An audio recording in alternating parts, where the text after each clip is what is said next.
and say, how can we not turn the corner? We are not probably even in the corner. It took us a long time to get Ghanaians to put their monies in banks. Now, you put your money in the bank, they say they folded up the bank. Your money is not there. You buy T-bills, they say we are giving you a haircut. It will take us another maybe 10 years to get confidence back into the banking system for people to put their money there. It's becoming very difficult. In April 2002, the president of Cote d'Ivoire took a decision to reduce the number of ministers from 41 to 32. I'm talking about Cote d'Ivoire, our neighbors. Inflation in Cote d'Ivoire is around 3.2 or 3.5%. Of course, we can see marginality because of they use the pegged currency. The pass-through of exchange rate to price development is low compared to Ghana, and therefore their imported inflation and the rest of that, you see marginality. But you see that leadership has, we failed to respond. We failed to respond.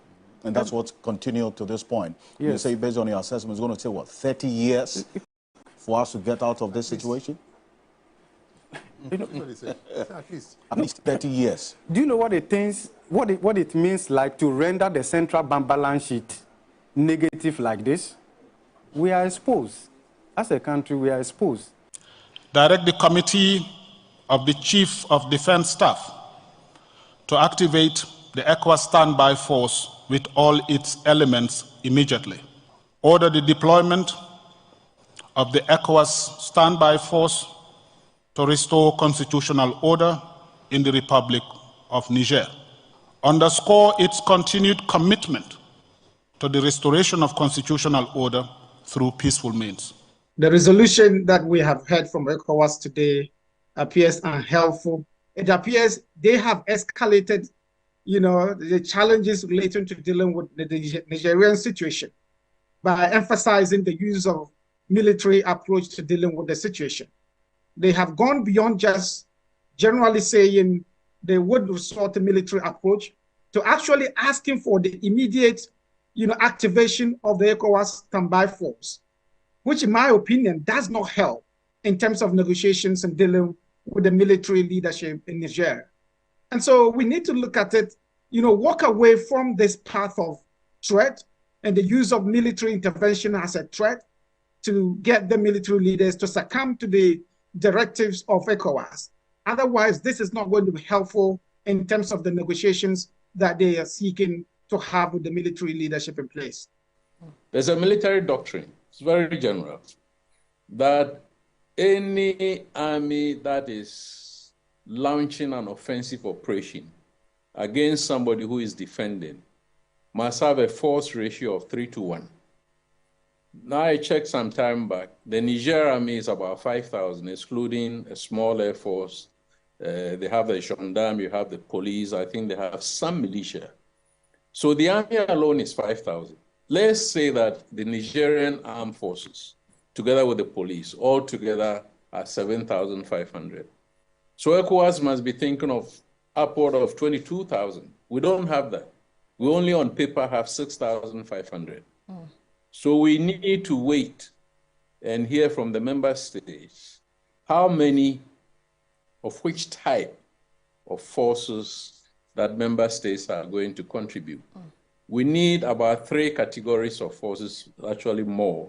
We need the combat troops, those who do the fighting, normally drawn from the army with the rifles centered on the infantry. We need combat support, the artillery, the armored, the engineers, the signals, communications, and so on. Then we need the combat support.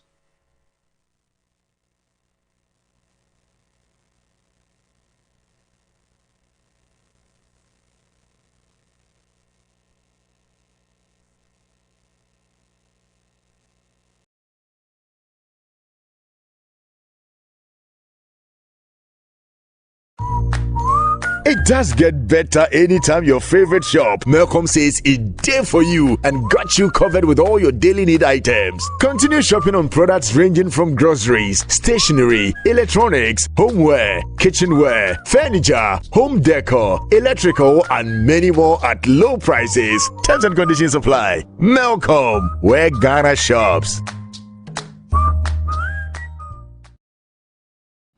The brainy and a manty and in my baby and in my baby. Woman saw baby came one. Woman saw bar way on your bar or set or bar for. We're going to scrutinize every bachelor that comes on this show. Your money is our money, my money is my money. Did you get it? Yes. I'm here to win the husband material. My mom tells me I'm the best man anyone can have because she personally prepared me for that. Equally, you're also very neat in the kitchen. So rare to see a man that can cook. Food is love. Simple. Is he hot? He's hot.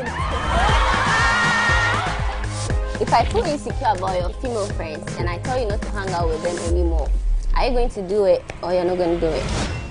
This marriage will not happen.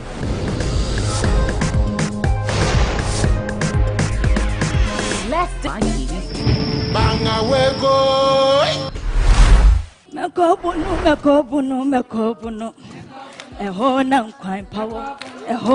This week on Ghana's Most Beautiful, join the contestants as they embrace the celebrations theme. Be ready to be inspired, moved and captivated by their heartfelt performances, paying tributes to Ghana's vibrant cultural celebrations that define its heart and soul. Mama phone call, na dada. Let the dodaji, let a Don't miss this extraordinary celebration live on TV3 this Sunday at 8 p.m. Eviction is looming. Keep your contestant in the competition by dialing *713*13# to vote or download the TV3 reality app to vote. GMB 2023, Ghana's beauty, Africa's pride. GMB 2023 is sponsored by Gino Tomato Mix, GTP, Techno Camon 20 Series, AT, Pepsodent Charcoal and Lemon Infused Formula and Pepsodent Natural Herbal Formula, Geisha Moringa and Geisha Black Soup, Key Soap, Bell Pack Tissues, Sankofa Natural Spices, Vitamilk, Deluxe Acrylic Paint, Nescofa Blood Tonic, Heaven Black Mosquito Spray and Coil, Enapa Foods, Freedom from Casapreco, Frutelli Calipo, Duffy's Health and Beauty, Obuasi Bitters, Nubuna Womwankasa, Dragnet, Top Choco, Global Wings Travel and Tour. Makeup was done by House of Tara. Hey! What do you do with some cool 2,000 Okay.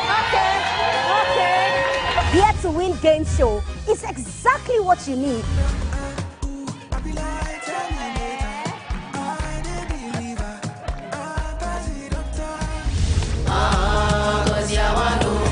It's the only game show where you are already rich before you begin to pay. Every week, 2 lucky people stand the chance of winning money. All you have to do is go through some quizzes and fun games. Somebody from Peru is called Perusian. Whatever you say, you have to be proud because your family people are watching you. Somebody from Madagascar is called Malagasy. Correct! Okay, let's go. It's you that will tell me let's go. You are not even winning. Okay. Hold the stand and jump to basket. Amazing. Jump, go. Ayikwe Ama. Be proud. Okay. First of all, is Ayikwe supposed to be a man or a woman? Put it on your forehead. Ayikwe. Be a part of this game show right here on TV3 and take on some hands.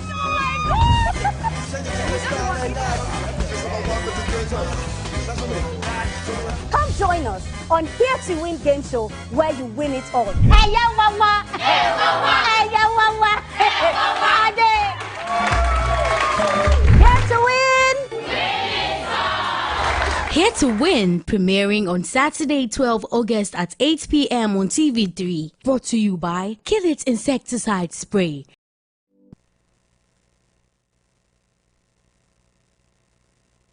doing well as a leader, your subordinates are not doing well. This is it's known to every Ghanaian. Even children know that. This country is running on autopilot at the moment. The country is running on autopilot? Absolutely, I'm telling you. I have been, NPP is my party. Indeed. And I can say anything. No one can do anything to me. What I'm saying, others cannot say. And what hurts me is that the younger ones coming are not learning from the mistakes of some of the leaders at the moment, but they are copying the mistakes.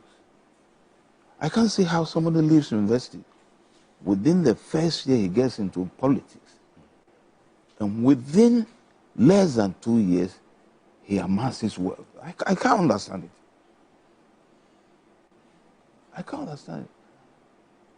You follow me? Now, if that continues, so to me, the economic problem we have now, as I said, with Kwame here, I don't have a problem. Well, he will explain that. The economic problems we have here now is as a result of monies being siphoned out of the country by politicians. Siphoned by politicians. Absolutely. If they bring the money back, this country will have its peace. Well, that's Dr. Nyaho Tamaklo there. And we have been showing you excerpts of the Three Business TV3, that's Economic and Leadership Forum that we put together. It's an all-important conversation sometime within the week. A number of things came up, including this very profound statement by a founding member of the NPP, Dr. Nyaho Tamaklo there. Now, this is Key Point here on TV3.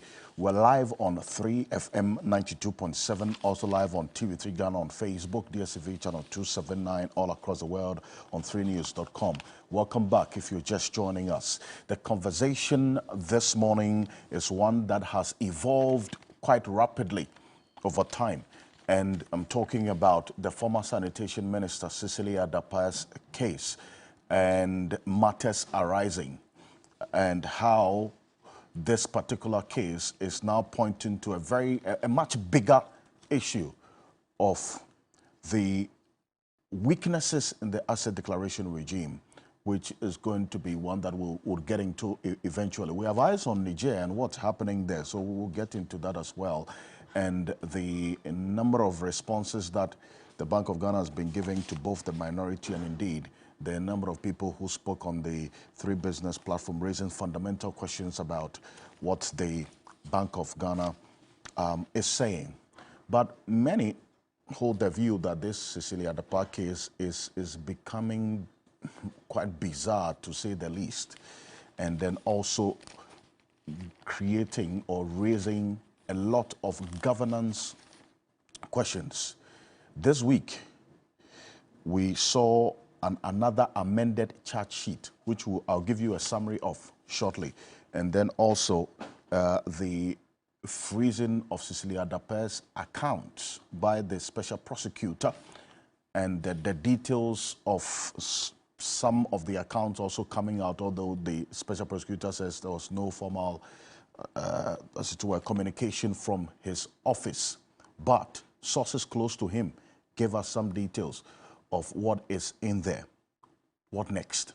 My guest in studio, Nelson Roxon Dapia Mekpo, is Member of Parliament for the South Dai constituency. He's also a private legal practitioner and also a member of a number of committees in Parliament. Good morning. Welcome. Good morning, my brother. Good morning, Prof. Good morning to you. Good morning to my people in South Dai. Indeed. Peki Kwali Pevetongo.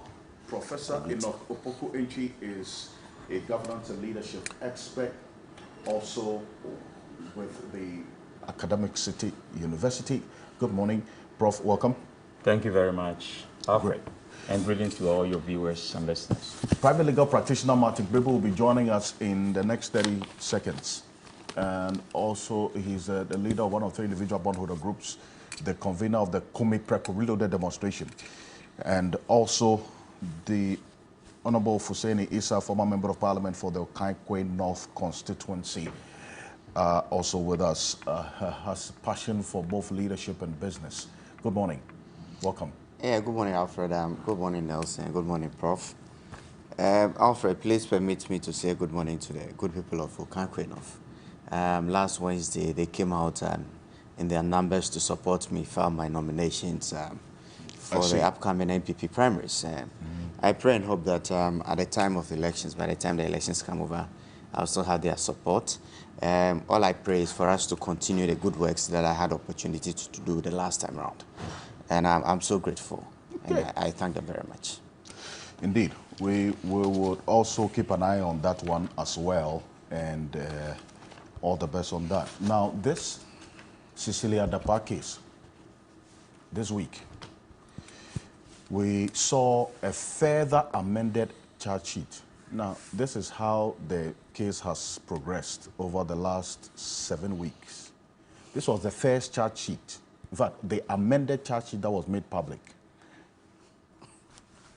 It had 4 accused persons. That is the Republic versus Patience Botchwey, who is now the 18-year-old.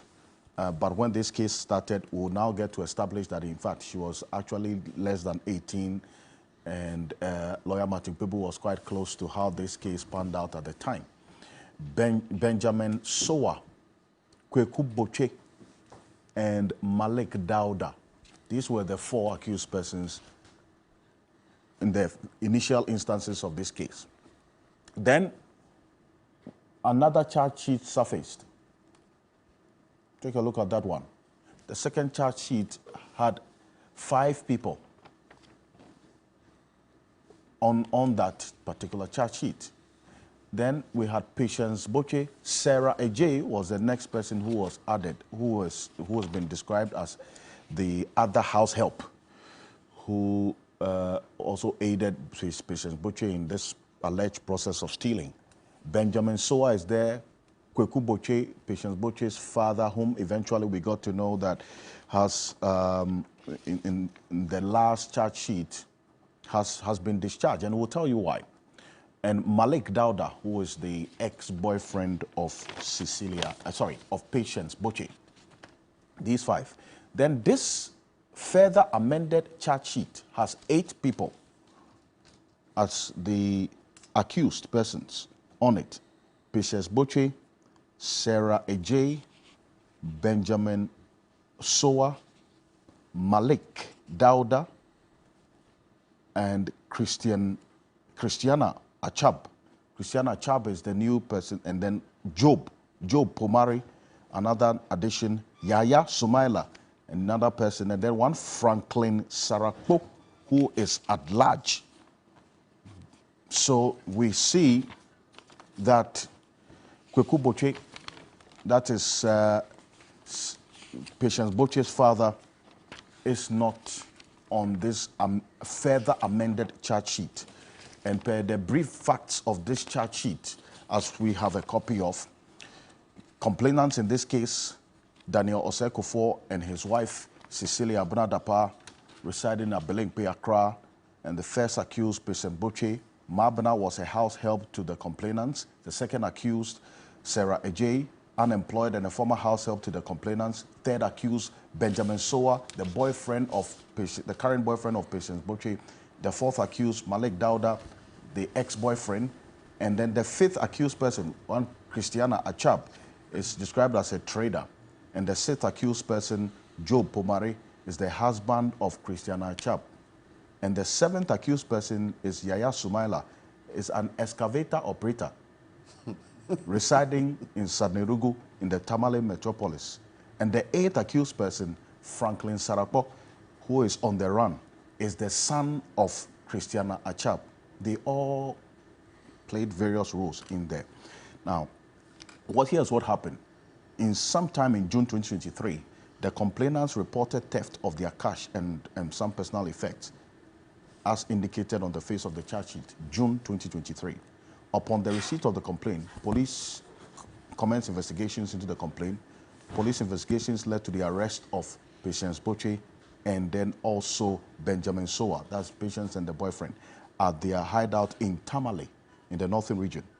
A search conducted in their room revealed cash sum of $40,000 and 72,619 cedis in the room of Patience Botchwey in Tamale. Police investigation revealed that sometime in October 2022, complainant Daniel Osei-Kufuor returned from town to observe that their bedroom, which was locked, had been opened and heard unusual noises in there. He entered the room and found Patience Botchwey hiding behind that Cicely Adape's storeroom door with duplicate keys to the complainant's master bedroom. Subsequently, the complainants detected theft of properties indicated on the face of the charge sheet.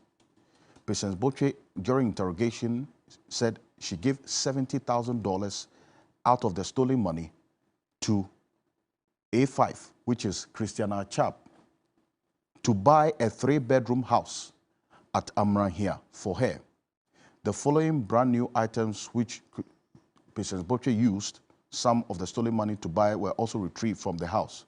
1 double-decker refrigerator, 1 television set, and so on, plenty items.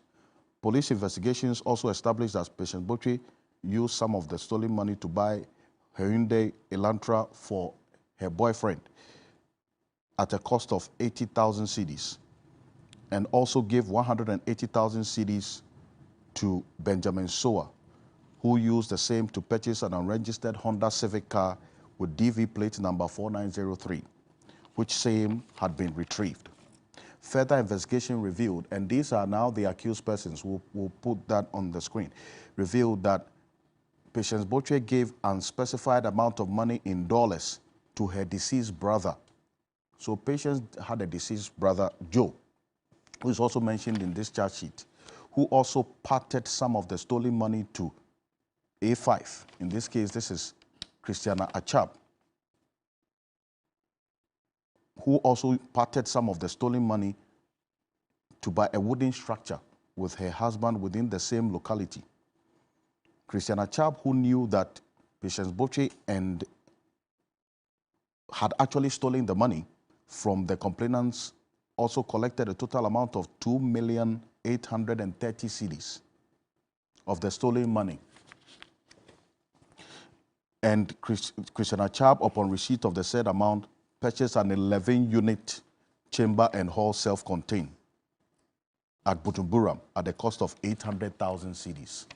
So she also bought a house out of this money that was given to her. Patience, that's Christiana Achab again, purchased a 3-bedroom house at Aplaku at the cost of 300,000 cedis for Patience Botchwey. So there are new houses coming up, new property that this money that's alleged to have been stolen was used for. So all of this brings up different dynamics to this case.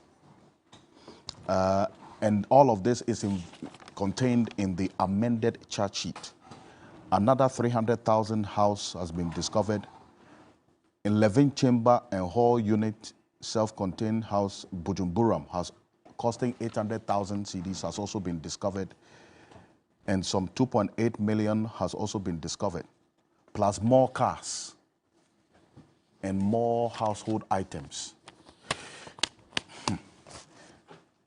Anyone else in Roxton Dapia McBall? I start off with you, pardon?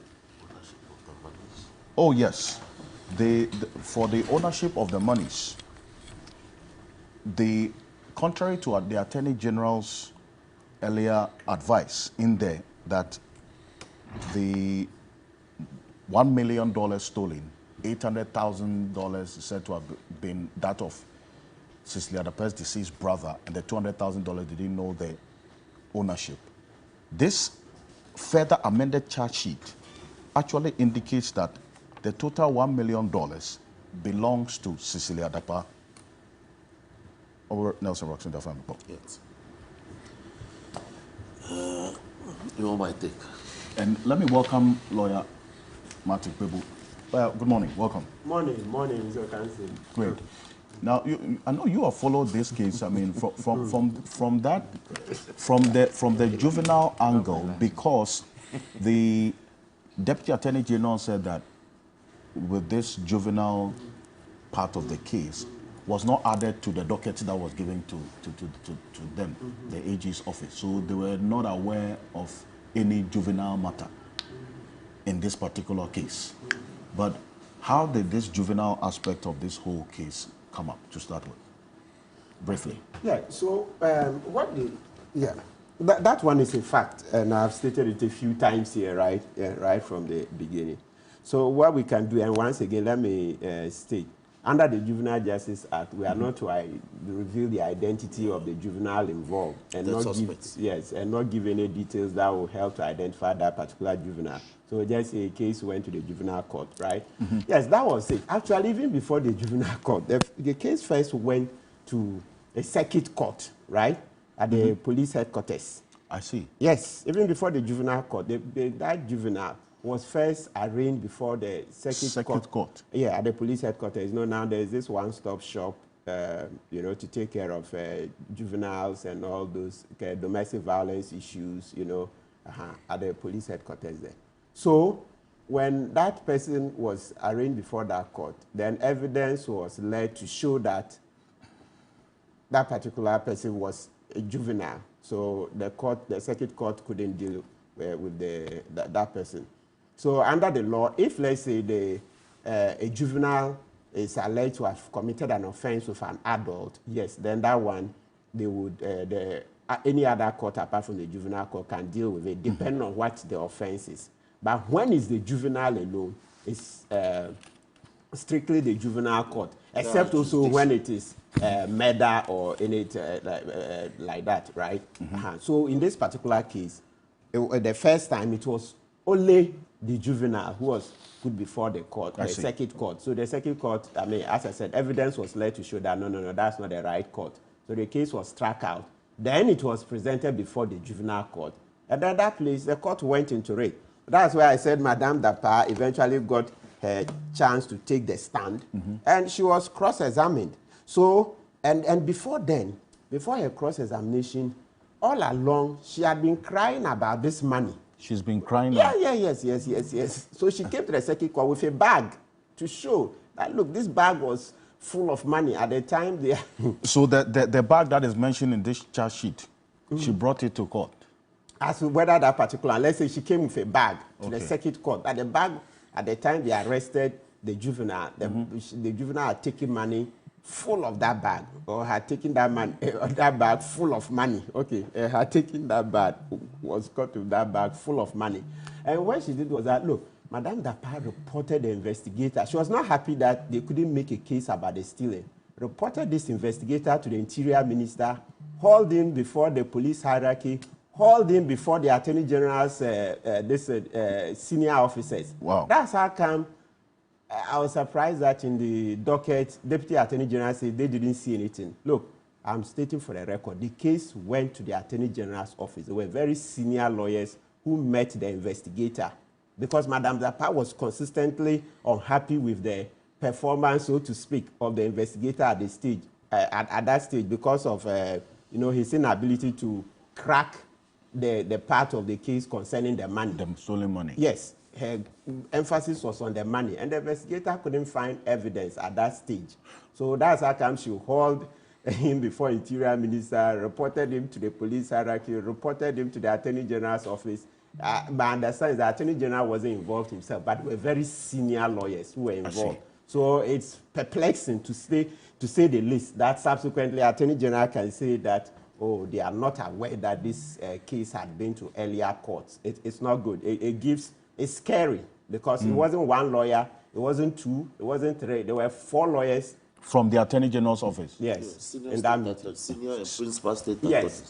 Who have knowledge of this case from the beginning? Very scared that the Attorney General's office did this thing, that this, what do you call it, statement can come and say that no, they are not aware of anything. 4 very senior people. Not all 4 were senior, but as I said, some were senior, and then some were not, others were not, you see. So, I see. So the AG's office did not have knowledge of this case at the time when it became public or when they asked for the docket of this case from the police.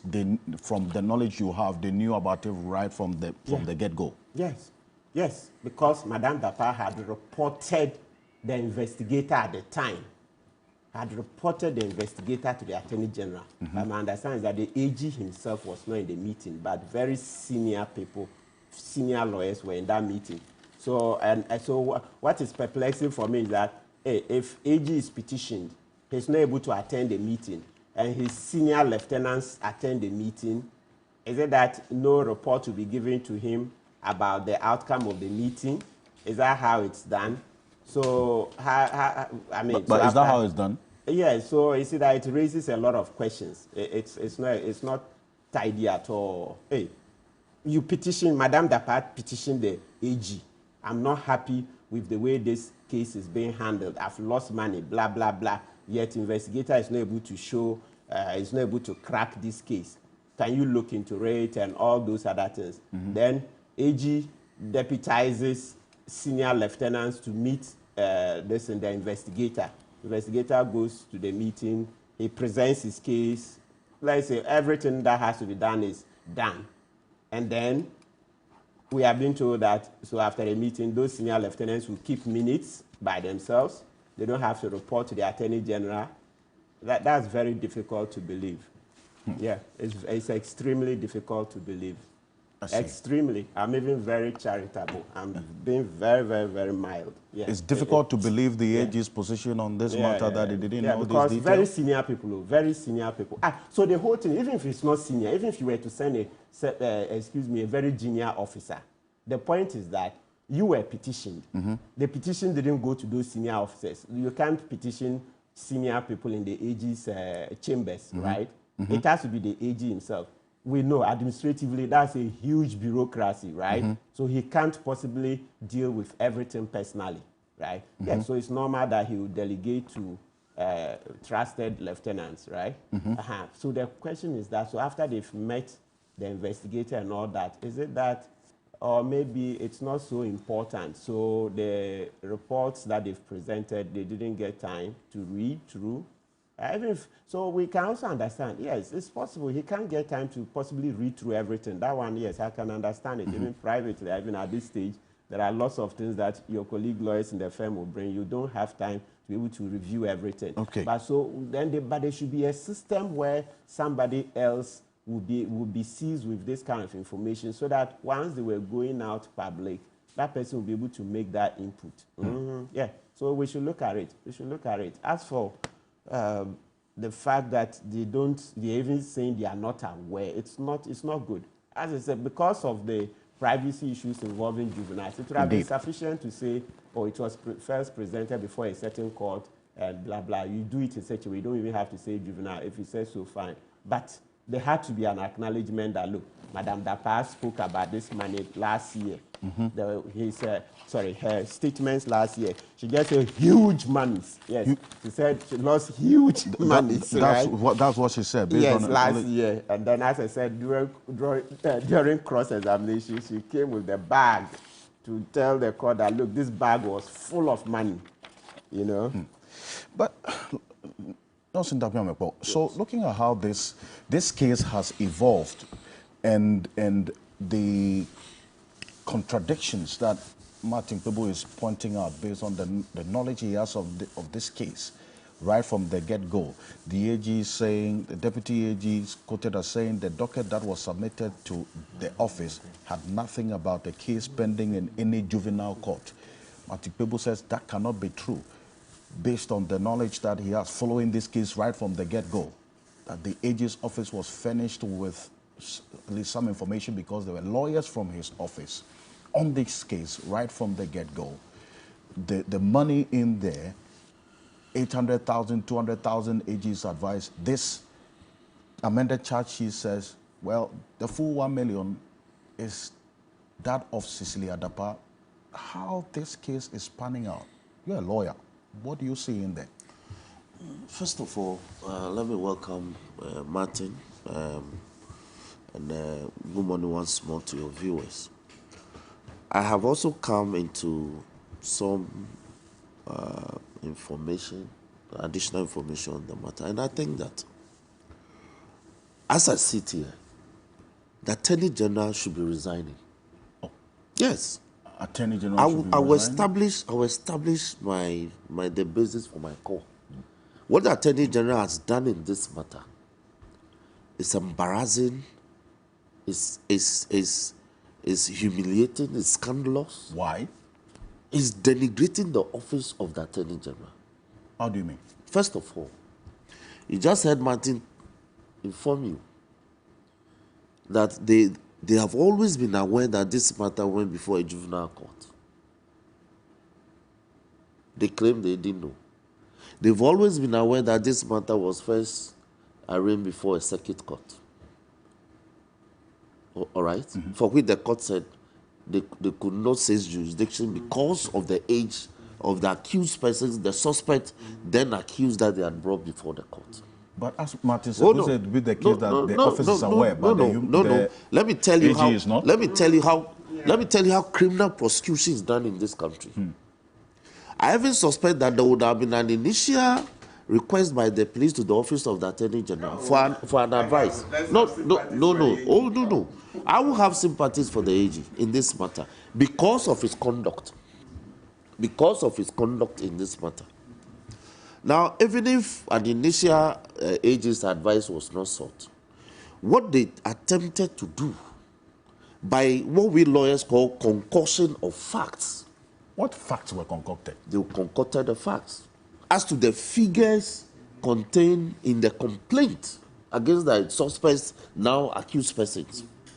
You see, what has made this matter topical nationally and globally is the quantum of money. If it were the fact that Sisidi Adapa lost 5,000 in her bedroom as a result of theft, nobody's bothered.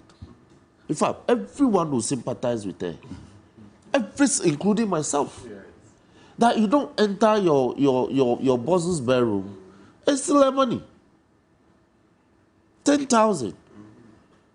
20,000 because of the caliber of the office she held until recently. Yeah. We would have sympathized with her. But it is the quantum of the amount of money stolen. Yeah. That is what has shocked the conscience of the nation and made this matter very topical. Mm-hmm.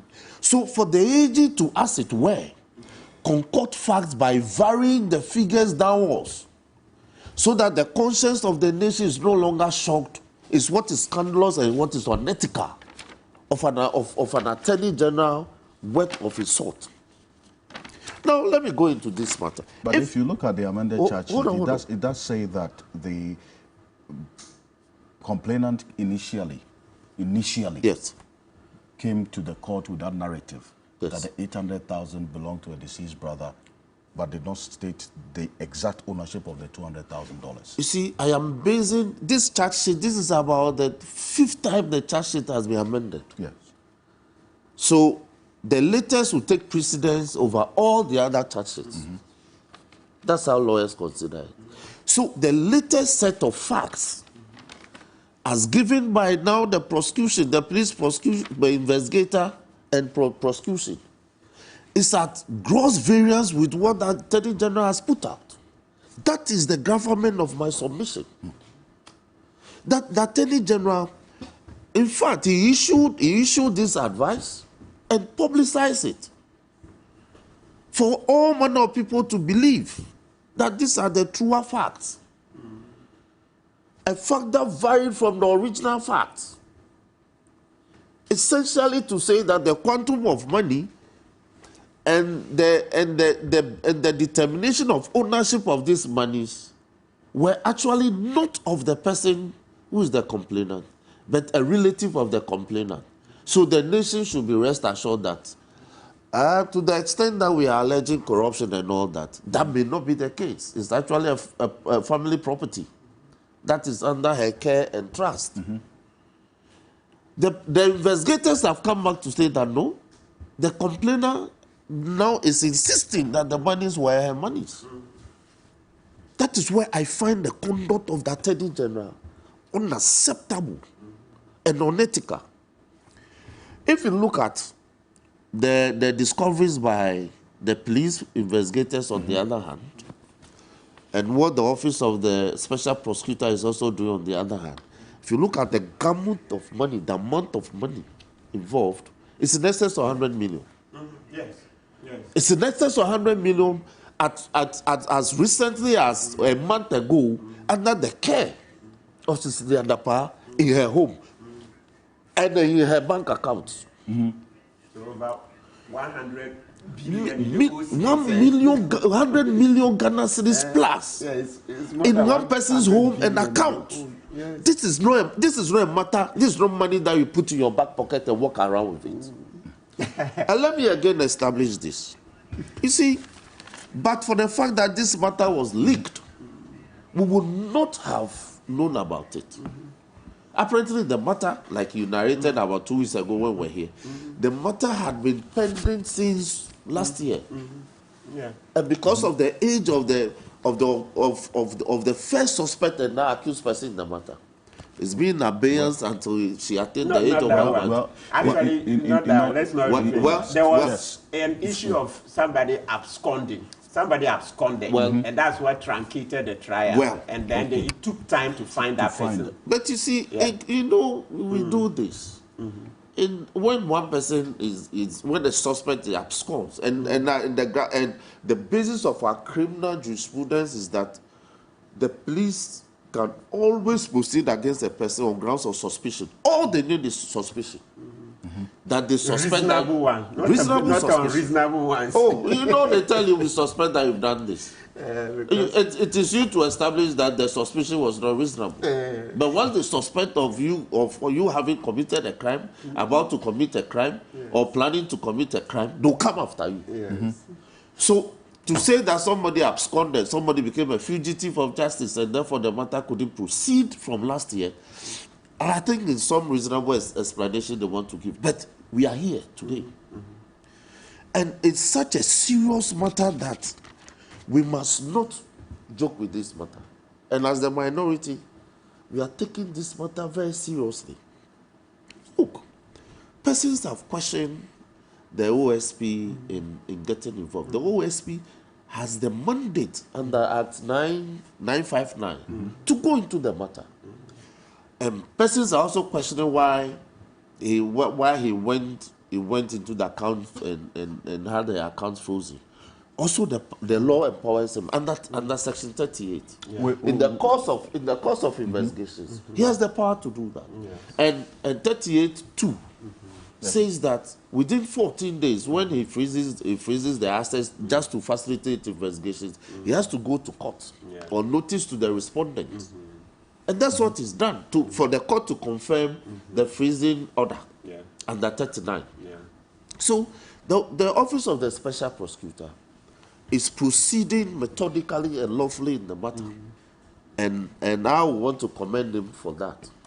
But we want him to bring some speed and alacrity to the investigations so we can come to a certain determination.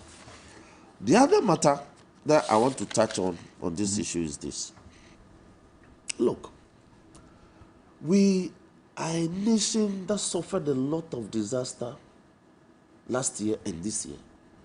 And indeed, about 3 months ago, when disaster, especially flood, hit Accra again, the minister, until recently the Minister for Works and Sanitation and Water Resources, was brought to Parliament. One of her lamentations was lack of money, funding. Funding. That she didn't have money as a ministry.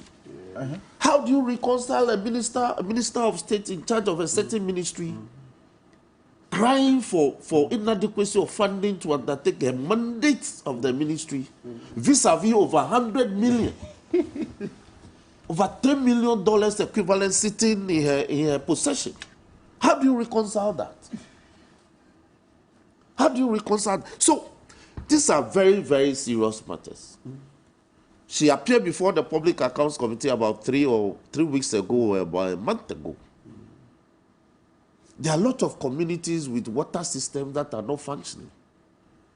An auditor or the Auditor General flagged these matters and made recommendations that these systems be put in order so the people can benefit from these water systems. as well as management. Again, she lamented inadequacy of funding. And so I cannot reconcile myself to that fact and the fact that she was sitting on top of tons of money. Monies that agencies under her ministry at the time were crying.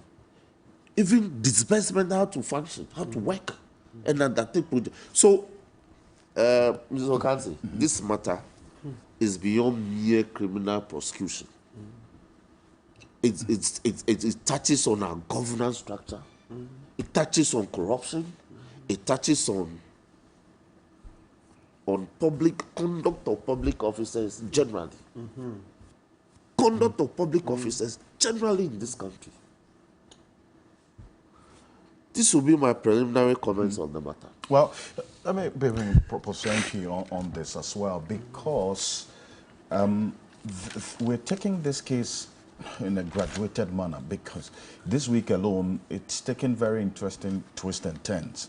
Apart from the further amended charge sheet, which we have seen, giving further details of more money plus more property that these accused persons were alleged to have acquired, and what the special prosecutor has done, which we'll get into. But I stated specifically earlier that the narrative of the money, the ownership of the money, the $800,000 that the complainant, that's Cecilia Dapa, initially went to the police to say belongs to her deceased brother, and the $200,000 now it belongs to her. And that particular narrative has also been captured by the OSP as the initial complaint that was given by Cecilia Dapa. You say that, per the law, the current charge sheet, as amended, takes precedence over any other thing that's captured in the previous charge sheet. That is why it is called amended charge sheet, to reflect the current situation. In any case, Cecilia issued two statements in this matter. Two. The initial statement was to the effect that this matter has become public.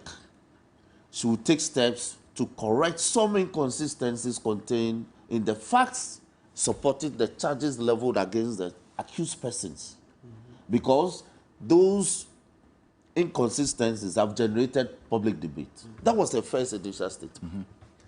Then she issued another statement, as it was setting the record straight. And that statement was officially released by her. In that statement, she didn't deny ownership of the amounts of monies that had been made public. And there's no other statement she's issued since then, apart from her letter of resignation. So where did the AG get his facts from? From the initial complaint? No. No. You see, if you want to rely on document, you rely on every document that is available to come to a certain conclusion. So, apart from an initial statement to the police, the woman has issued a statement indicating the amounts of money clearly in her own statement carrying under her signature.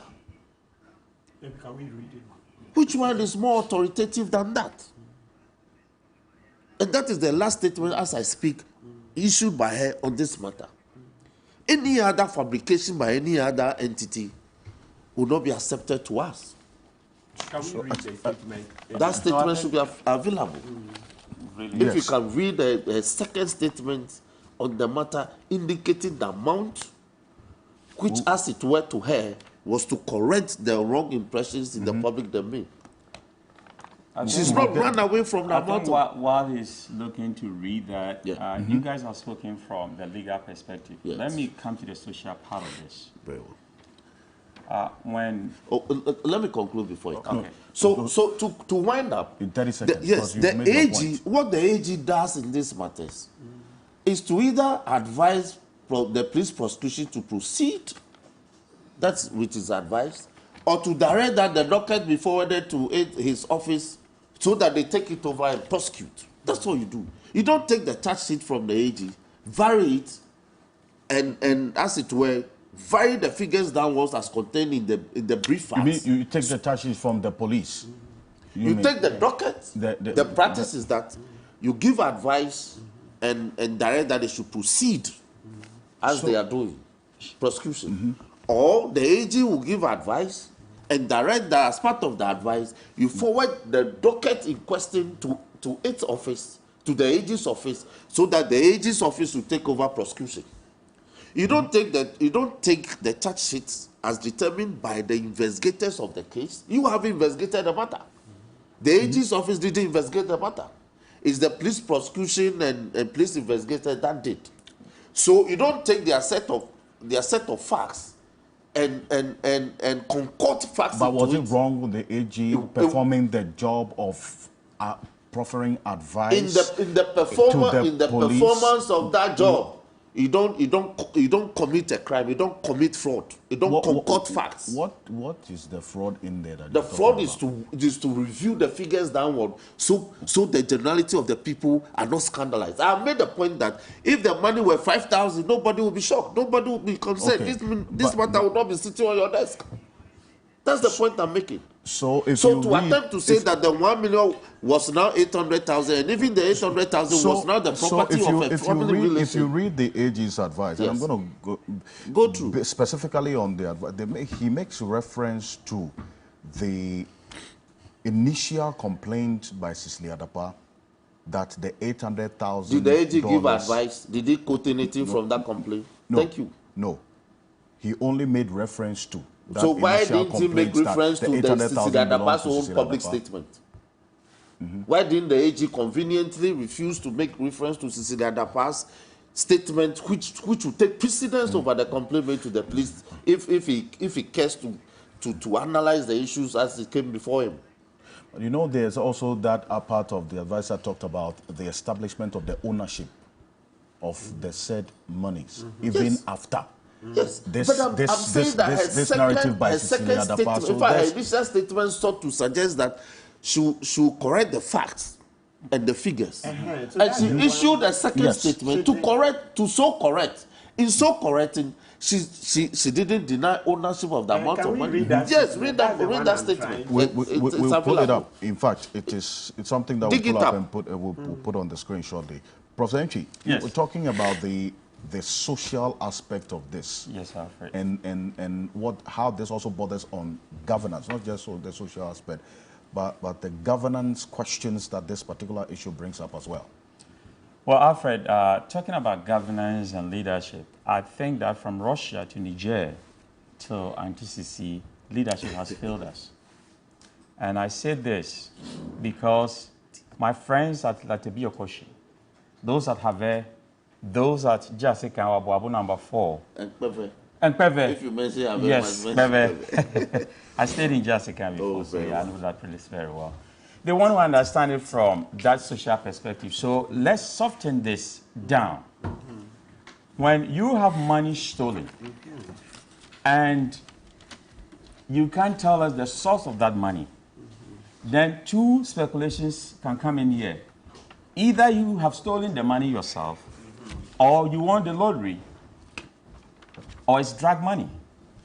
So let's establish that fact, because I'm going to do deductive and deductive analysis here. Money has been stolen. I was surprised to see that the media is talking about the names of those individuals. That also borders on ethics, because you talked about the juvenile issue, but mentioning the names of those who have stolen items and it's at the court borders on ethics as well. Media well, but I mean, let's establish this, that these names actually only came up into the public domain after this particular juvenile. Yes, I understand that, but I'm saying that the media should not waste time talking about the names, but let's talk about the context of what they've done. The substance that they have stolen. I think the substances has been established beyond the name that I've been mentioned. I want you to establish that fact. I think you in giving the basis for this case, I read specifically what all these persons that have been mentioned in this amended use the money that is stole for. So I understand that context, but I'm coming from the angle that let's talk about the context of they stole money. That's the bottom line. Now, it is not appropriate to steal money from your bosses. I think Honorable have already said that. But a public servant remains as such. You are there to serve the public. So if you are looking at this amount of money found in her house, I've been asking myself, why her? For the past month, people have been talking about this woman and everything, and can't we move on? with other stories. But the reason why we can't move on is that there are many constructs to this story that every day new things keep coming. And when do we stop it?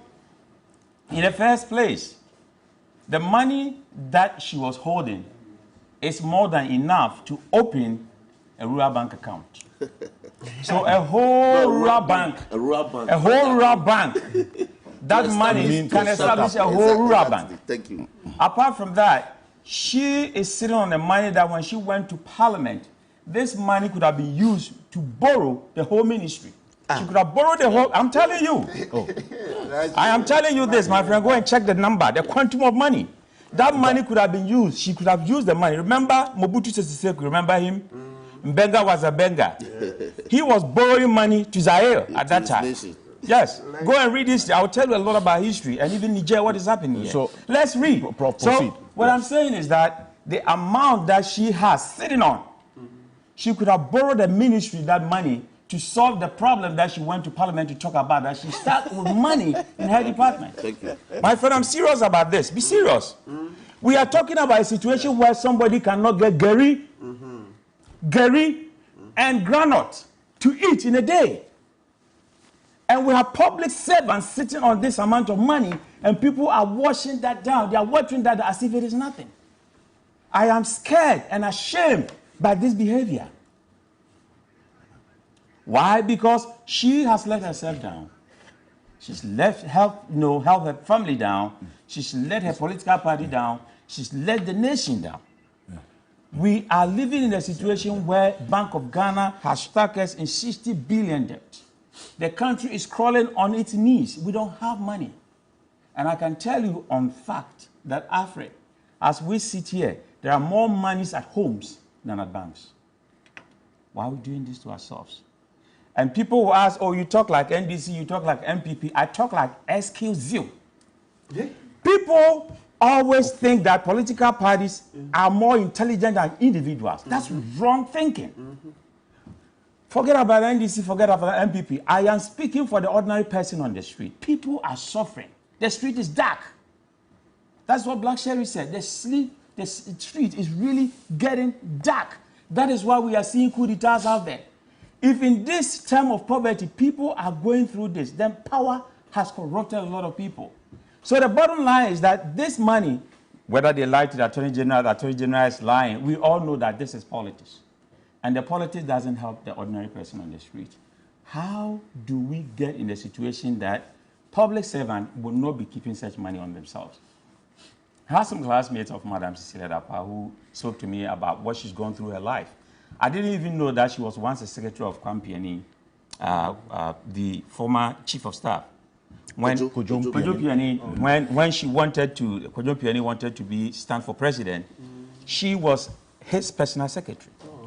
And there are a lot of things that she has done through her life. I also learned where she went to school, and her classmates talking about what she's gone through personally in her personal life.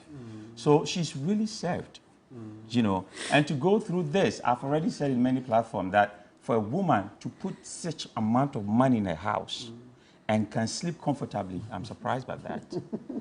Because research has shown that women are not that daring to be corrupt as men. So for her to be able to hold that kind of money and sleep comfortably, I'm surprised about that.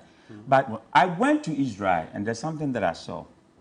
The Sadducees and the Sanhedrin and the Pharisees, when they realized that Jesus is becoming popular, they decided to kill him. But it was too late for them. They waited 3.5 years for the man to be popular before they killed him. And after that, the message has already spread. So she waited too long, and it's too late for her. You mean she waited too long to do what? She waited too long to declare the source of the money. So now as we speak here, take the law out, take everything out. It's like thief man, thief man. The money, she has not declared the source yet. What is the source? Now we have the amended charge sheet. If you go to any constitutional word, the constitution, the amended part, after I'm establishing the part, the amended part of a constitution... But that's subject of investigation. Yes. The amended the source of the money is subject of investigation. So there's actually no evidence that the money is either stolen. What I'm saying is that she has not been able wanted to establish the source of that money. So I that is subject for investigation. That if you can't tell me the source of your money, then either you stole it or it is a drug money. But that's subject for please investigation. let me make my point. Yes, I just wanted they are investigating, but we can also speculate because she's a public figure. So, Prof, you see, I don't know why you are heckling. Let me establish the base of my argument. I'm not heckling you. Yes. I'm not heckling you. Yes. I need to establish. People are angry. We should not sit here and sugarcoat things. Yes. I'm not heckling you. I'm actually ensuring that your statements stay within the premise. It is within. I'm coming. It is within. I'm coming. The premise and the brackets of the law, so that you yourself, you are flanked by lawyers. You yourself won't actually land yourself in trouble with the law for certain pronouns. I'm coming. Okay. Certain things that you would say. I'm only telling you that one, what you are talking about is a subject for investigation. Yes. So if you are speculating, it should be within the remits of the law. I cannot say that because I can't establish the source of your wealth, because you haven't said it, then it means it's something that's stolen. So I just want you to be guided. I'm not heckling you. Okay. Are you with me? Thank you for that submission. Good. Yes. Yes. So if you find you something you can't account for, please. And that's why. That's the point that I was trying to make. Just. So it is the layman's perspective for a layman's perspective, and you should understand where I'm coming from. That at least you are guided. Okay, yes, you are guided. So yes, speaking you are law. I'm speaking law. So under right. the law, if we can't find the source of your income, then it's confiscated by the state because we don't know the source. Indeed. And that is what I'm saying. So I just want it to be guided. That's all. Yes. So thank you for the guidance. I really appreciate that on the Saturday morning when it is 8:04 a.m. All right. So the point is that the woman, it has been too late for her to tell her the source of that money. If she had come earlier to tell us that this is the source of my money, let's say it's my money that I say, because we are talking from the amendment sheet, the updated one. And even in Constitution, the amendment one supersedes the old one. So the new one is saying that the money belongs to her. And it came out after we had some media people saying that coming from the brother who was a chief and is deceased. Then the brother who died, wife, came and said, I didn't know my husband had that kind of money, so I'm coming for it. Then other people, even in US, sued for money laundering. When they realized that the case was escalating, then she came out to say that it is my money. Remember, about 2-3 weeks ago, we were sitting here, and I said that she should declare the source of that money quick. If it is the political party's money that they gave to you, tell the world. Because now you've resigned. You have nothing to lose again. So I am speaking for Madam Cecilia Dapaah, her own image. That when integrity is lost, the whole country dies. You have worked so hard in politics to get to where you are. Unfortunately, this has happened. Somebody has stolen your money. You went to report about the money loss, and now you have become the victim because you are a public servant. That's not what she was expecting to happen. Complainant and accused. Complainant and accused. So now that we want to solve the problem, I am being empathetic to her that please come out and tell the world the source of the income. When you do that, most of these speculations about Attorney General, about the people speculating the source of the money, everything will come down. Right. Once you remain quiet about the source, because some media people have come out to say that it belongs to this, it belongs to that, which turn out not to be true. So if we are building this story on lies, then it's going to crumble one day. Because we can always poke the truth from the middle when we aim. So the lawyers can come in, individuals can come in, people have stolen money, but ultimately we need to know the source of this income. Once we get to know the source of it, then we can proceed with those who have stolen the money, why they stole the money, and then we can charge them and send them to court. No, that is my point. We don't find them under the law. Once you can't explain how you came into this world, so that's the bottom line. There will be confiscation proceedings, so they'll be confiscating. Well, it didn't start today from Kwame Nkrumah. I am helping the woman, so people should understand that. You know, tell her the source of money so that they will not take your personal income. She's worked so hard. She's worked so hard in her personal life that she has at least accumulated some money. That has all been frozen now.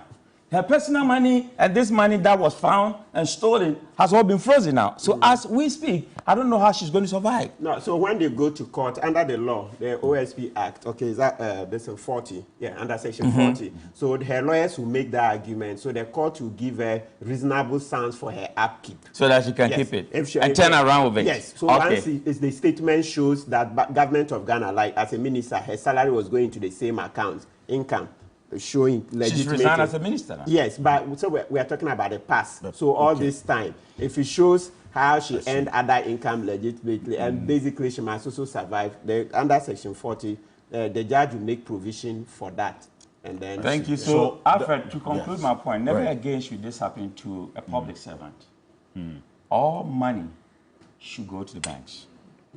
I started by saying that there seems to be more money at the homes now than the banks. And I heard a preacher saying that if you go to homes now, check the polytanks, there might be money stacking. Yeah, the polytanks. People are speculating a lot, and we should not be sitting here and talking as if everything is okay. Yeah, the grassroots, the president should be going. The grassroots is suffering. I was surprised to see the president saying that she served with integrity and everything. Your loyalty to a political party is different from your loyalty to the country. That is why me, in particular, I respect Mike Spence in U.S. more than Donald Trump.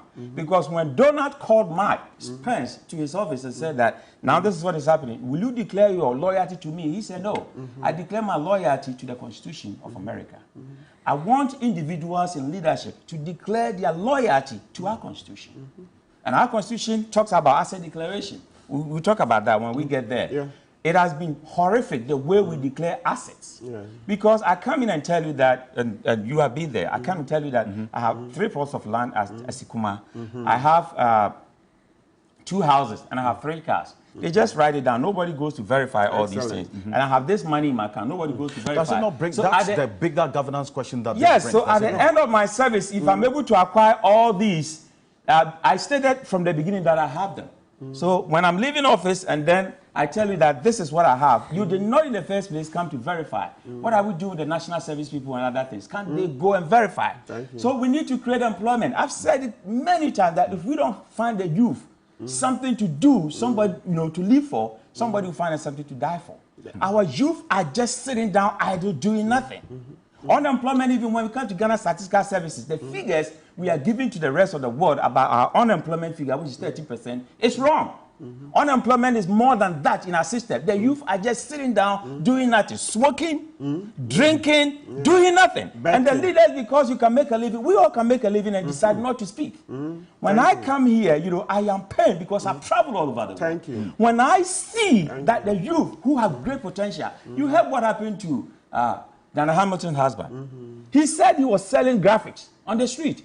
He went just 6.5 miles away, 10,000 kilometers away to UK, and he's now a medical doctor. We are wasting human resources here. And leaders sit as if everything is comfortable. No, it's not.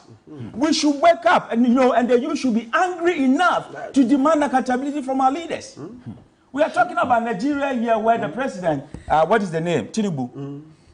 The only thing he can open is his mouth, not even his leg. And he's asking that our brothers and sisters should go and fight in Niger. We will get to that Niger. Yes, matter. I am angry because our youth are angry. They are hungry. A common form, people are hungry. A common group. Yes, on the street. The police, anytime I'm driving, they will prof, a common form. People are suffering. Our leaders should not behave like everything is right in this country. We should rise up. That is what leadership is about. Rise up and be counted. We should be aware of the situation on the ground. It seems we are not aware. We should be aware. You can't sit on such money when there is hunger and people are begging on the street. People are women are carrying things on their head and selling by the street. And my Tommy be everywhere just to make a living, 1 meal a day. A public figure. We voted for it. Before we voted for them, they were nothing. Exactly. They were just nothing on the street. You came to these people on the street to vote for you. Now they vote for you because you are comfortable. You don't think about their welfare. I'm appalled by this. Professor Eric Enchi. Enoch Enchi. Thank you. And let me come to you, John Moe, because for this particular issue and how things are traveled, anybody who is looking and observing the inconsistencies in there will be asking fundamental questions about what is happening and why the story is being told differently from different cortices. You, as a politician, should be concerned as well as to how this also impacts on the political class and the mindset that you only go into office to go and amass wealth for yourself at the expense of the people? Honorable. Alfred, thank you. I've sat here for well over an hour listening to my good friends come out with very interesting things that I'm learning on this case today. But you see, Alfred, we all as a people should be able to stand up and fight certain ills within our society. It is not for nothing. I recollect being part actively in the 2016 election campaigning of the New Patriotic Party, and one of the things that we had promised was to fight graft. In fact, I was in Parliament, and the very first act that we passed in the 7th Parliament was that of the Office of the Special Prosecutor. It was to create a framework that will enable us fight some of these ills within our society. But when it happens, I think we have to keep a cool head. It is not the time for us to be calling for upheavals and all that. We've seen what's happening in other nations. Nobody's calling. I don't think anybody. Prof, when you were speaking, I was here. I was very quiet. And you told me to be serious because I chuckled. You better also be serious. Else I am not going to be serious. You stared at me, that is why. So your eyes spoke. Prof. David. I was here and I listened to you. You dare not. You dare not intervene. Don't. I did not intervene. You dare not. I'm telling you. You proceed. Thank you, Alfred. Don't. When it happens, we have a framework to fight some of those things, and I think that we should keep cool heads. And I think that we should keep cool heads. The matter is still under investigations. Speculations, I don't think it's fair to be speculating, and especially in this day and age, where both traditional media and social media are coming up with all sorts of speculative statements, which might not be embedded in facts. We have seen on social media amounts being bundled around as to whether they are factual or not. Somebody sits somewhere, concocts a figure, puts it. Look, the assumption of being innocent until proven guilty, it is something that we all should uphold. And it is something that is guaranteed by our Constitution. The matter is still in court. You can speculate what the sources are. But if it is not factual, it goes on to paint a picture which also might not be factual. And ultimately, in the court of public opinion, people are going to form whatever opinions they have based on what they have, based on these speculations. At the end of the matter in court, when there is, they don't have what, or the outcome of the matter in court, it's not what they expect based on what has been speculated in a court of public opinion, then the institutions are questioned. I mean, we've seen a lot of this in the recent past. I think that, look, whatever has been said so far here, I've made specific reference to what is on the face of the charge sheet. Certainly, I am coming to that, Alfred. I am coming to that, Alfred. I am speaking to what is happening beyond what has been discussed here this morning. Because I have seen figures on social media as to whether they are actual or not. That's not the subject of the discussion. So, specifically, what we are saying, Martin. Okay, Martin, go to court. You hear those Martin. You wait. Martin, please. Right. I'm not discussing the figures you have seen on social media. I'm talking specifically about details I've made reference to copiously. Certainly. And Alfred, yes? We all know, in cases of this nature, in the process of investigation, when investigations are ongoing, every now and again, the charge sheets are amended. And they are amended based on new facts that have come to the fore as a result of the investigation. So, as the matter travels, certainly, I mean, some earlier accused people have been dropped from the charge sheets, some have been added. It's a process ongoing. Why won't we allow the institutions in charge conduct and finish their investigations rather than go on with these speculative issues that are going to mar the whole case. Beyond that, I am gathering that whatever the Attorney General said were facts that were gathered from the charge sheets. Which charge sheet are you talking about? Which charge sheets? That's what we are saying. There have been various charge sheets since the case started, hasn't there? Yes, no, at what point did the AG give out that statement, and on what charge sheet was available to him at that particular point? At that particular time, which of the charge sheets were available to the AG? It is not about being angry. It is not about but let's stick to the facts of the case. Somebody is saying that the former minister had appeared in Parliament at a certain point in time, and she was sitting on money that she could. Please, please. I think that we should be able to distinguish what personal property is from what public property is. And she is, and I will insist, and every Ghanaian should be treated as being innocent until proven guilty. If it is not proven that this money is from an ill-gotten source, why do we speculate that the nation needed resources at a point in time, and she had resources, and she could have gone on to lend, and linking this to Mobutu Sese Seko? Please, let's be serious on this, on some of these issues. If it is personal property, she decides to do what she wants to do with her personal property. We're here. Who forces someone to lend money to the state?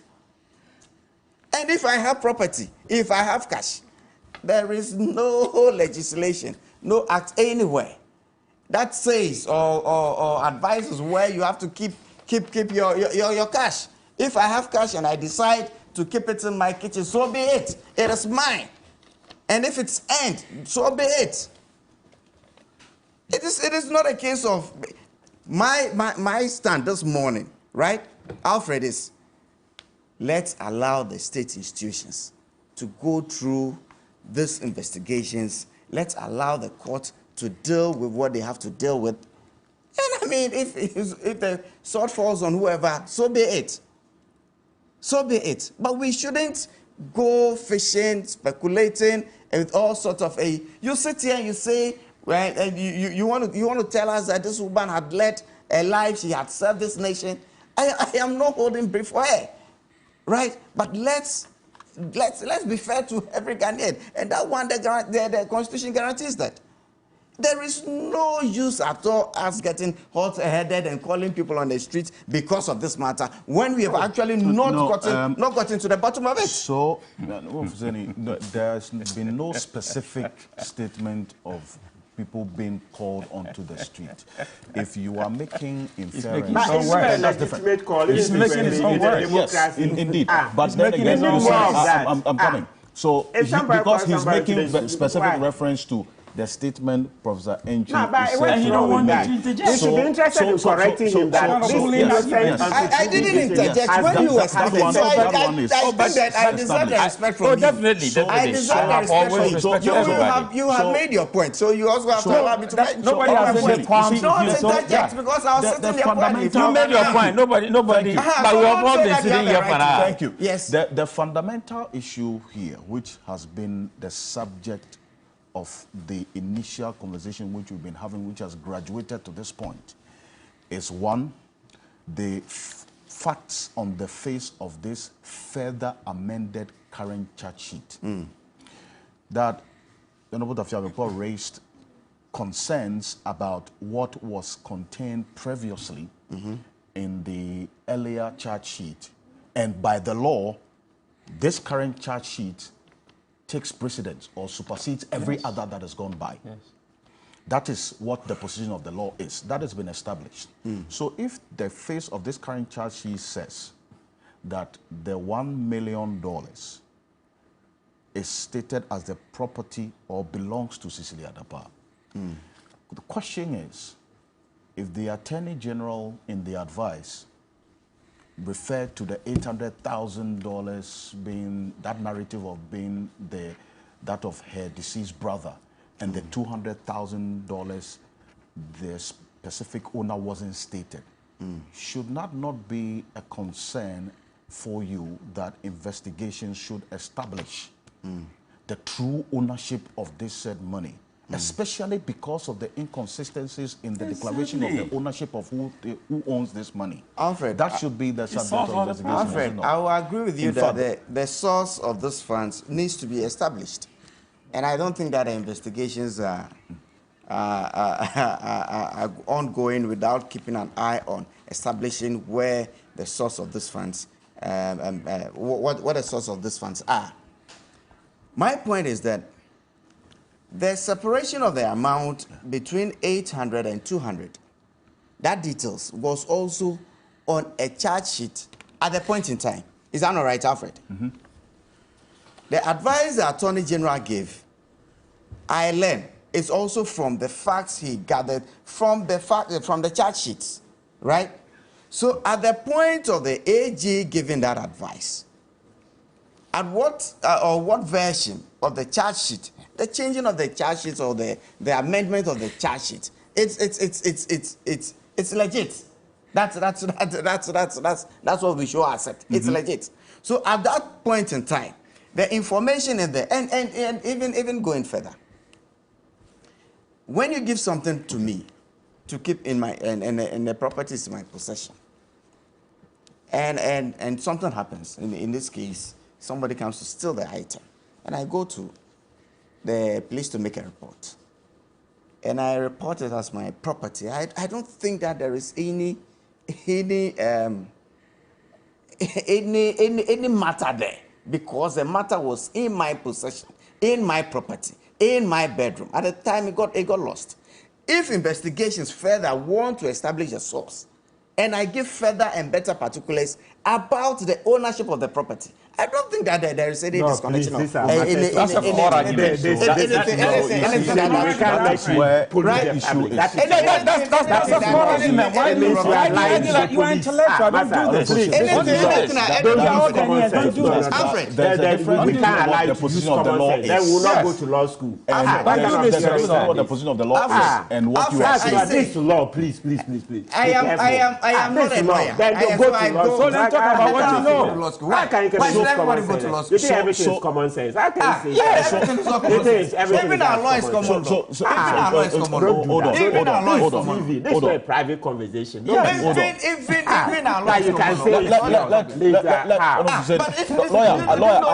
law. Lawyer, I'll come to you on that. You don't know. I'll come to you on that. You don't know. I have this mobile phone that I have access to, that I'm using. Do you know whether it belongs to me? When legally you go and check who bought it and who actually bought it and in whose name it is registered. You cannot establish that on the face of it. Don't let me talk like that. On the face of it, you cannot establish it. So let's allow the investigations to establish who the ownership is. And if over time, the charge sheet is amended to the extent that the source is being established, so be it. What is the problem about law is that? So the premise is establishing is that we should all keep quiet until the law takes its court, and we can't talk about that.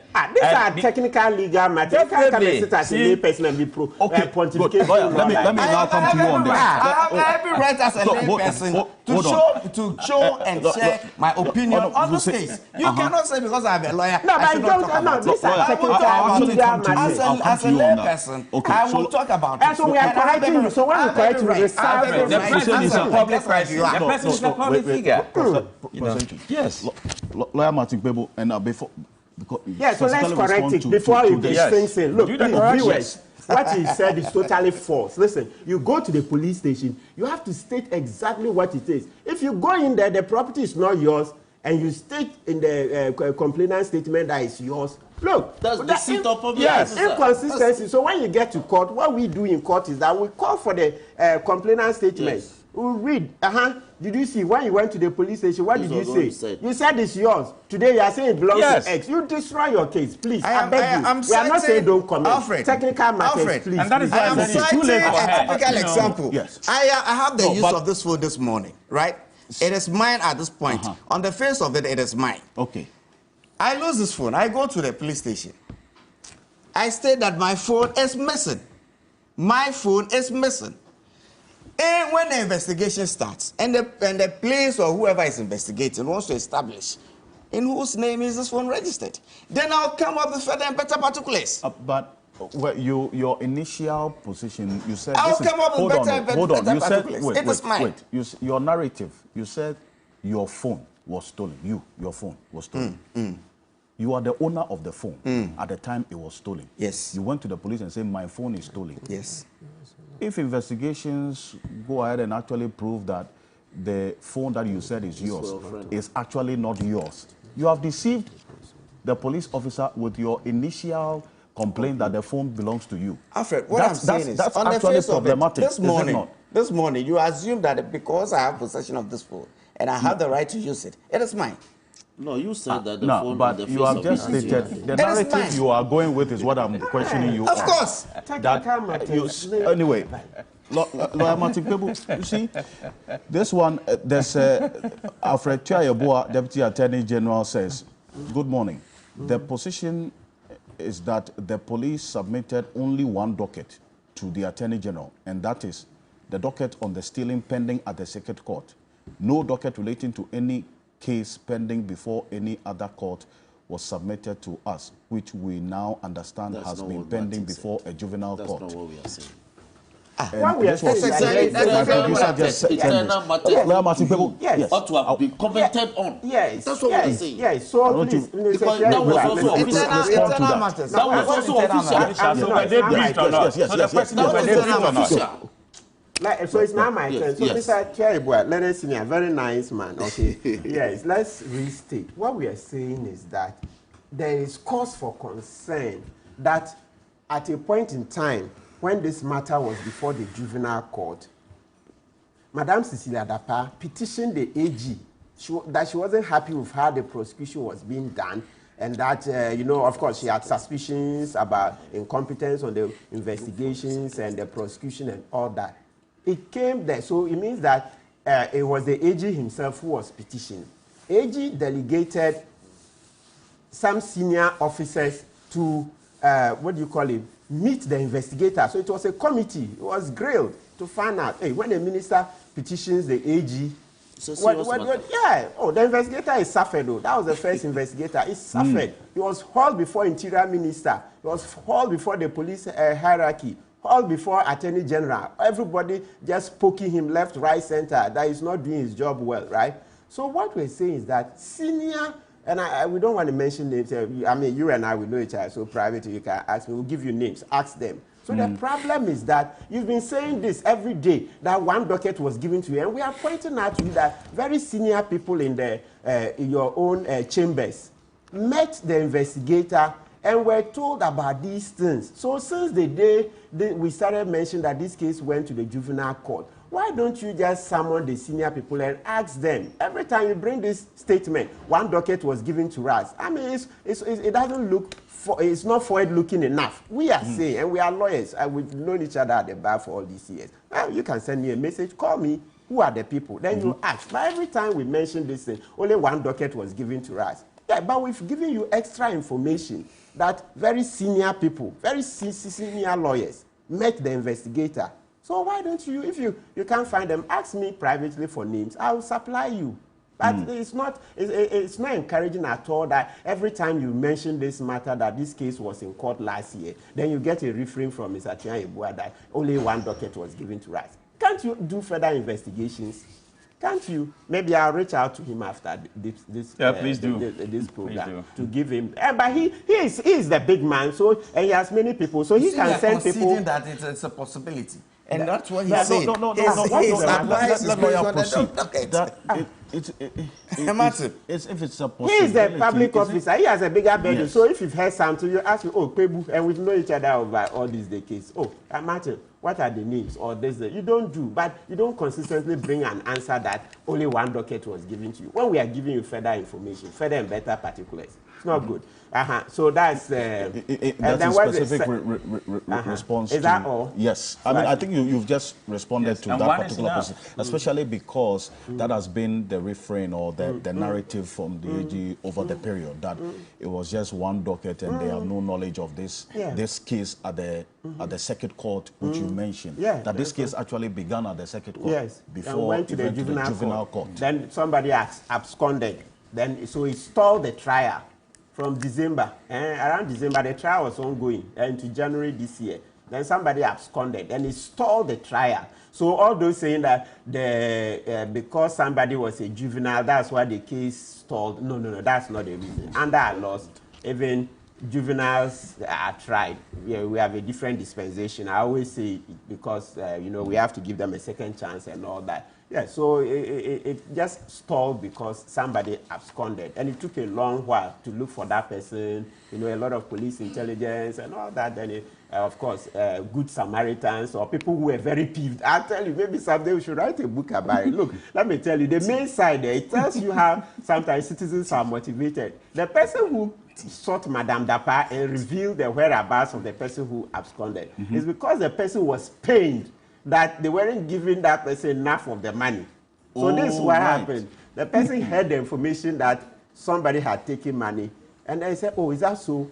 Then he recorded it and asked for part of the money. Then he was giving some, but what he was giving, he wasn't satisfied. He asked for more. The stolen money, the sharing. He didn't get enough of it. So he was the one who went to chook. He went to chook. So he chooked. He did a lot of investigations to go and chook. And this is coming from whistleblower with an agenda. But Alfred, would you say that I think we should recommend a special prosecutor? In fact, I was just coming to that. This one, you haven't given a substantive question. Yes. All the questions I've been asking you, all the questions, respectfully, please, all the questions I've been asking you are substantive, especially because of your knowledge of this case. No, sir, I don't think maybe it's not been lengthy. But I think that so that we can have a graduated conversation. We should recommend a special prosecutor for this. I think the special prosecutor has distinguished his office for this. Okay, let's. Yes. We'll come to that. The special prosecutor has done a yeoman's job on this by walking to the Belenque house, searching for that, and then making sure that assets are frozen. He is following the law, and this is what every public officer is supposed to do to take out the public purse. We don't have enough in our public purse. Thank you. And we should be watching it. Indeed, the special prosecutor is the next leg of the conversation. So Alfred Chiayeboah is Deputy Attorney General. He's joining us on the telephone. It's just... Mr. Chiayeboah, good morning. Thank you very much for joining us on Key Point. Hello? Hello? We would... Hello, Mr. Chiayeboah, can you hear me? We'll try and work on the telephone to get him back on it, and because he called in to, I think that aspect of how this case started and the fact that there were representatives, lawyers from the Attorney General's office. That thing can never be denied. There are court papers, court proceedings on it. Okay. Mr. Chiayeboah, good morning. Good morning, sir. Great. Now, your office, the Attorney General, are you aware or do you have knowledge of this Cecilia Dapaah case starting at the circuit court, even before getting to the juvenile courts that you say you don't have the docket on? Thank you very much. Let me put this one in perspective. Our office got to know about this whole Cecilia Dapaah matter when the Chronicle reported it. So upon that report, the following Monday, the police submitted a docket to us. In that docket was this matter of stealing. In that docket is an issue about reports having been made to the police in Tesano in 2022.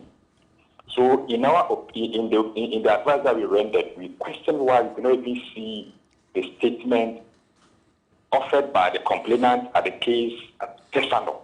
So we're even at sea, or we're even confused as to what happened with respect to the Tesano case. That's why we queried that one.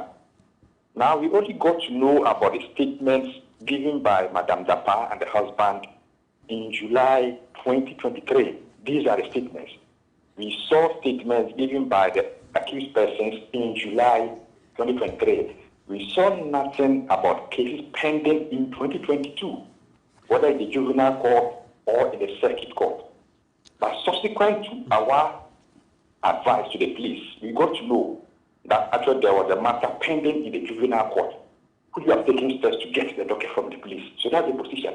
So our opinion or advice that you have is based on the 2023 docket, in which everything from our point of view, what we were told happened in July of 2023. Nothing about juvenile court, nothing about other circuit court case pending in 2022. Well, but we're learning this morning that there were lawyers from your office who were present, state attorneys, and state attorneys for that matter, who were present at the circuit court when this case started, from your office. In terms of, in fact, if this information, if that's information, we need to also look at that information. In fact, we're even happy that we are getting information from, for example, my firm at the table about the case pending at the juvenile court, which have taken steps to work on. So the police, they not usually do the prosecutions in the various courts until our attention is drawn to a pending case. And we are advising our docket, we are not able to do anything outside the docket that we are given. So instead of the information you provided, we follow it up to see whether attorneys were in court, whether they handled the matter, or they were in court to do what. We'll be looking at all those things. I'm not sure the information you provided. I see, but is your office also aware that Cecilia Dapa, during the initial stages of this case, actually petitioned the AG's office, your office, about the conduct of the investigator, the investigator on this case? He was called before a Sanhedrin. The investigator was actually questioned as to why there isn't much interest to establish the monetary aspect of this particular case, the monies that were stolen. Are you aware of that? If I get this question, is it Madam Selpa petition our office? Yes, she raised concerns. She raised concerns about the investigator on this case at the initial stages when it was at the circuit court and even graduated to the juvenile court. She raised concerns about the investigator on this case not showing so much seriousness to establish the money, the quantum of the money that was involved. Your office did not get that notice? I have not cited any petition by Madam Sedaba. If Madam Sedaba has filed any petition before our office, definitely you have it. I will need to check. I have not cited a petition filed by Madam Sedaba to the fact that an investigator was not doing his work as to the ceiling. I have not. And I don't know whether, but I will check. It's something that is news to me. Yeah, so, Mr. Counsel, tell yes. him, I will give him further details. Very well. I'll be happy. Yeah. I see. Okay, so that would have to be established. But it's quite strange, to say the least, that you said you got knowledge of this case after it was published by the Chronicle in the newspaper? Exactly the point. Hey. Until the Chronicle came out with that report, we were not aware about the pendency of this particular matter in the circuit court. Yes, that's the truth. So the state attorneys, what's the standard operating procedure in your office? I don't know what you may want to know, but our office is operated, in terms of the criminal division, is operated by the Director of Public Prosecution, an astute lawyer. They have their own ways of doing things. If they have cases, they go through the processes, assign the dockets to lawyers to handle. When they handle the matters, I don't know if there's any for us to even involve the Attorney General himself or any of us, they will get involved. So principally, the DPP who handles everything about the prosecution division in the ministry, subject to supervision of the Attorney General. One of the other issues in here is the money.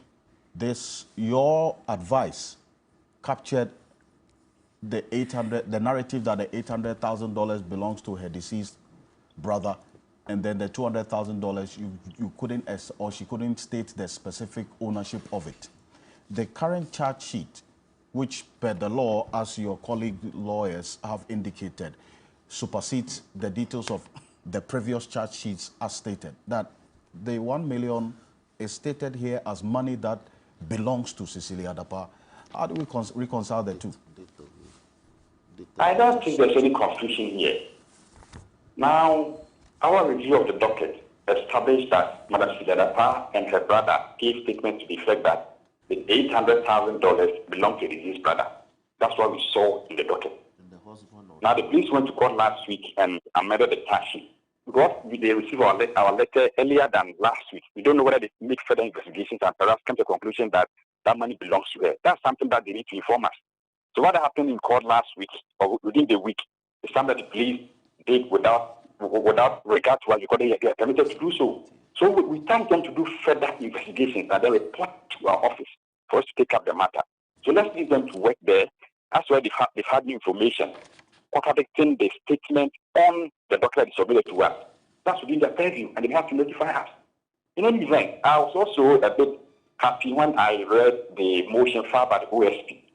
The OSP also, in the motion that was filed in the court, indicated that their investigation also, the initial investigation also to the fact that Madam Dapaah said the $800,000 belongs to the deceased brother, and then it was confirmed by her own brother.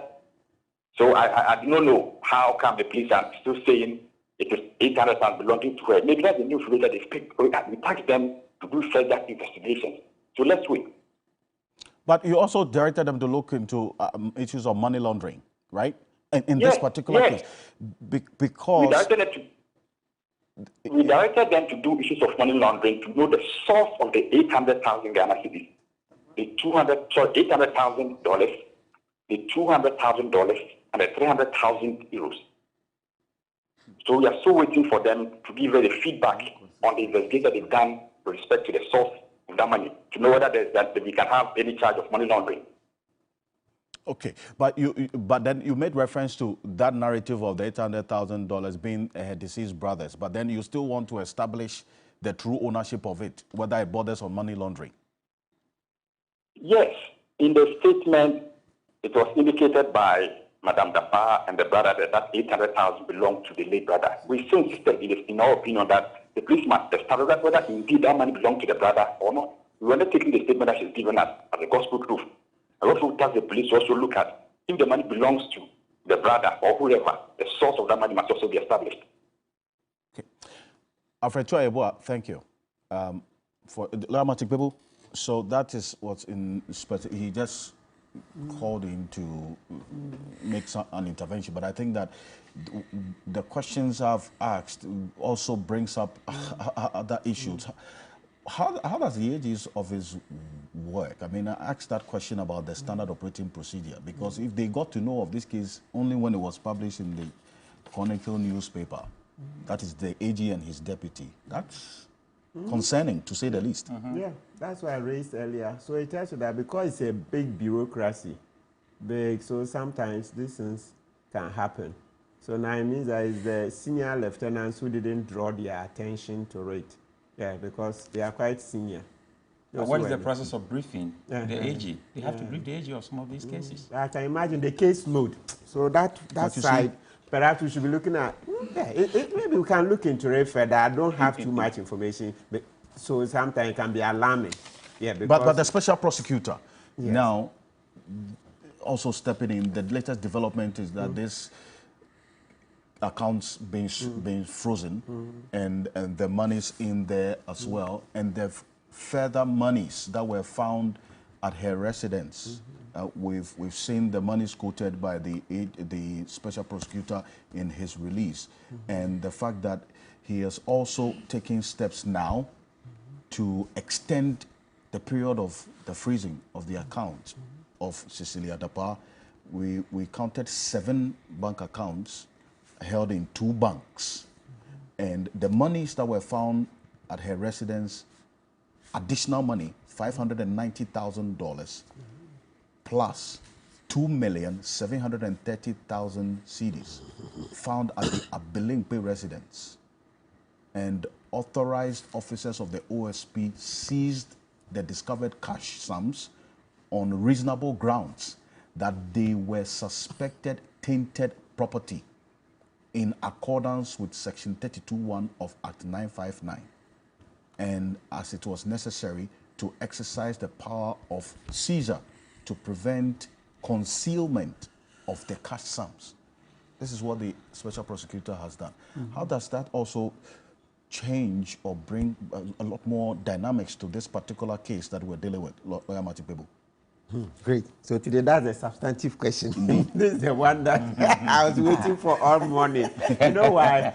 Because you remember for how many weeks now, I've been drumming it into viewers' ears that, look, the OSP said it had found something significant. Indeed. It had found something significant. Something significant. And we wanted to know how significant so it now was. you see, this is a tip of the iceberg.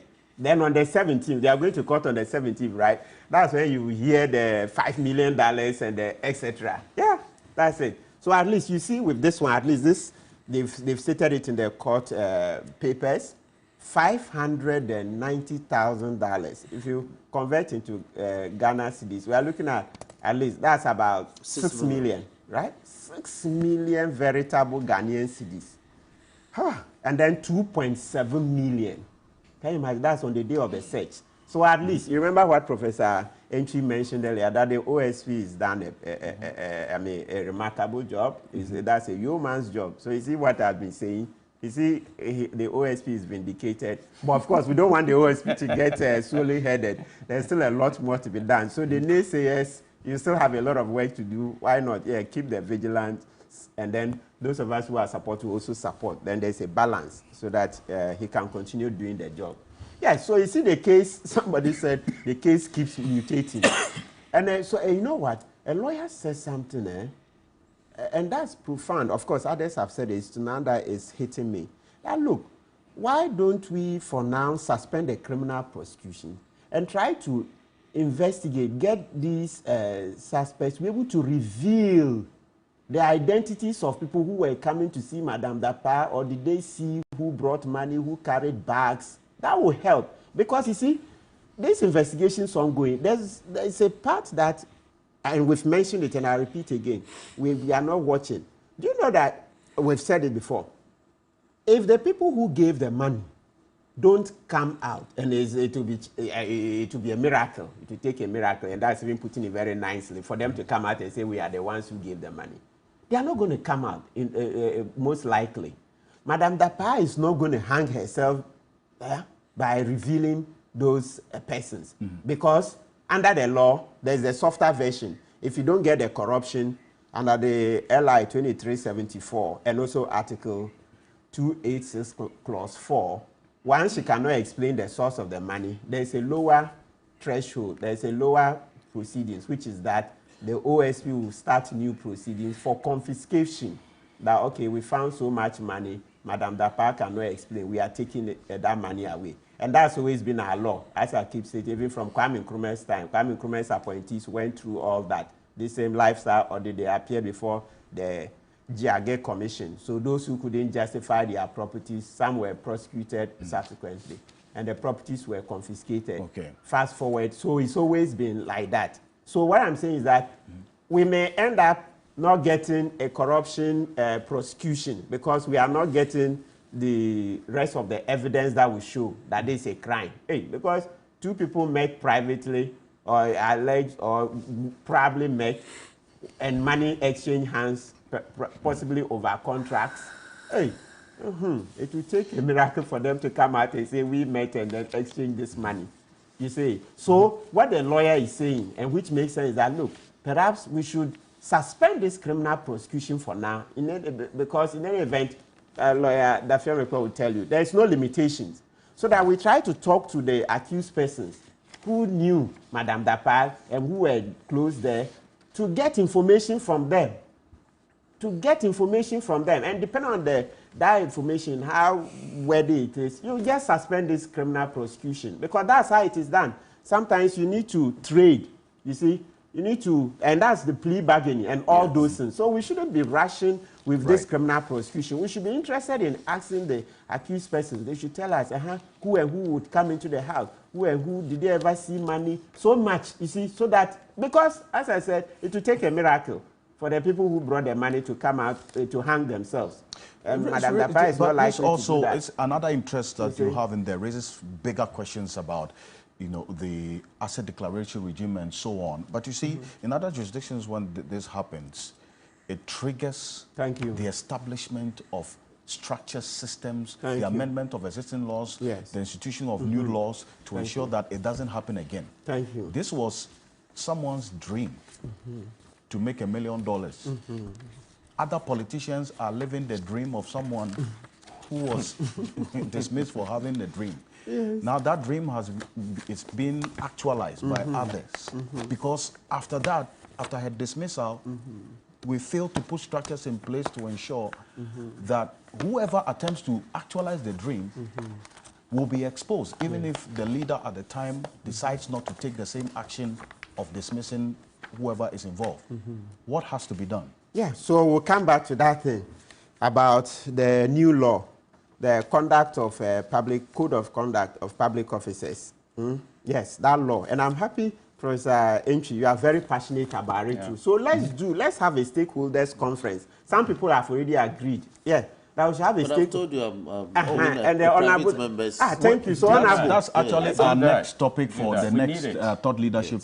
Thank we you. Should not allow the IMF to come and give us that mandate. Because we understand that there's a technical committee meeting. So the technical very committee. Good. Let's push it. That is why we're a member of parliament. Because you that individual bill and let's move it forward. Our lifestyle as public officers should be washed. Thank you. We should live a decent life. Look at Angela Merkel in Germany. Thank you. And the way she led her life. That is public service. And distinguishedly, everybody will talk about it. Posterity will even reward you. Thank you. Lawyer. Okay, good. Yes, so the first part of it, the point is that, so we are saying that, look, the current bill that cabinet is looked at, and we are saying throw it into the dustbin. It doesn't have the most biting provisions that we are looking for.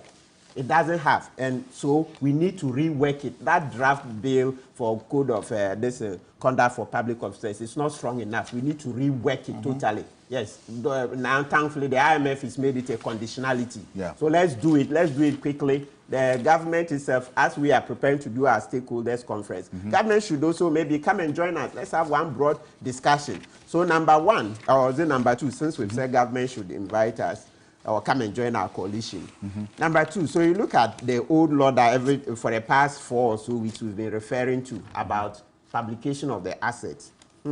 This is Public and Political Party Holders, into brackets, Declaration of Assets and Eligibility Act, 1992. You say, published in Government Gazette on 15th May 1992, blah, blah, blah. So this is the law. This is the law. 1992, when Rawlings, yes, the Constitution came into effect, it's not 1993. Yes, so even Rawlings, as a dictator, could pass this law. So you go to section, and pass it about what? Amongst all the things, what we are interested in, the publication of the assets in the Gazette. So section 2, subsection 1. I'm just interested in that second part. It says, assets declared under this section shall be published in the Gazette within 14 days of submission. So you go on, that's it. And before this law, as I said, it had always been there from Kwame Nkrumah's time. We'd always had publication. So nobody is coming to teach us publication in Ghana. For us, it's part of our culture. So if some people were able to smuggle it out, we are bringing back publication and verification. Then look at the OECD law. The OECD, there's been a paper that they did. I wanted to read. Okay, let me paraphrase. So the OECD, the Organization of Economic Cooperation and Development, right? They also say, they say that any asset declaration law that doesn't give the opportunity for citizens to be able to scrutinize what has been published is useless. Okay. It's useless because it's not effective. It is not. It is not. Thank you. This is key point. We'll be back shortly after this quick break. Stay with us. This conversation continues.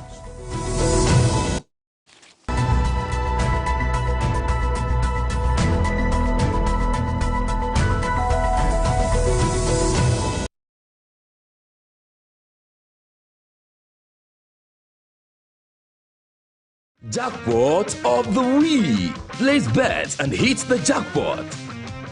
Log into the 1xBet account. Click on the Take Part button. Place bet and take part in the jackpot draw. Give your luck a chance. Use promo code to get a bonus on your first deposit. This advertisement has been vetted and approved by the Gaming Commission of Ghana. Bet responsibly, not for persons below 18 years. Gambling can be addictive.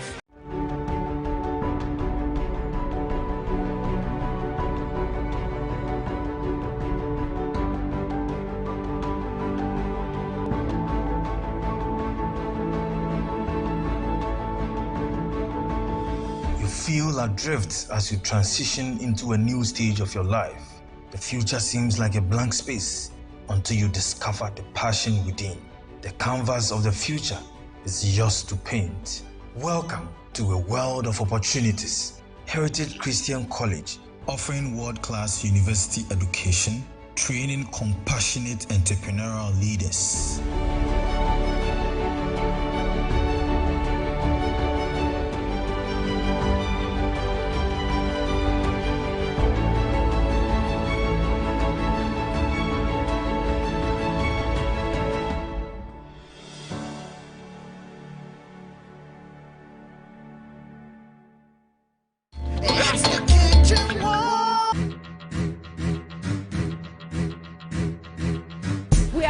Group A, we're done with Group B. This week is the turn of Group C. Them fancy man girl. Of Bradley Warabo. Mali, such a way. Me from Konamasa. But you know, say, before kitchen wars, and it's Fasting Boys here with you. Don't miss the battle. I beg you, the fact that I'm a comedian doesn't mean give me funny taste. I am here for the food, not for anything. Don't miss the competition.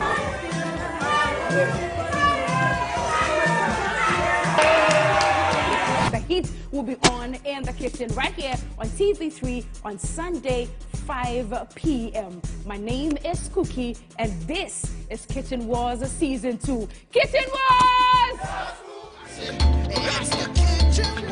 Kitchen Wars Season 2 shows Sundays at 5 p.m. on TV3. Don't miss it. Sponsored by Gino Tomato Mix. And Napa Foods. Say Napa. Enye ono soko. PGL.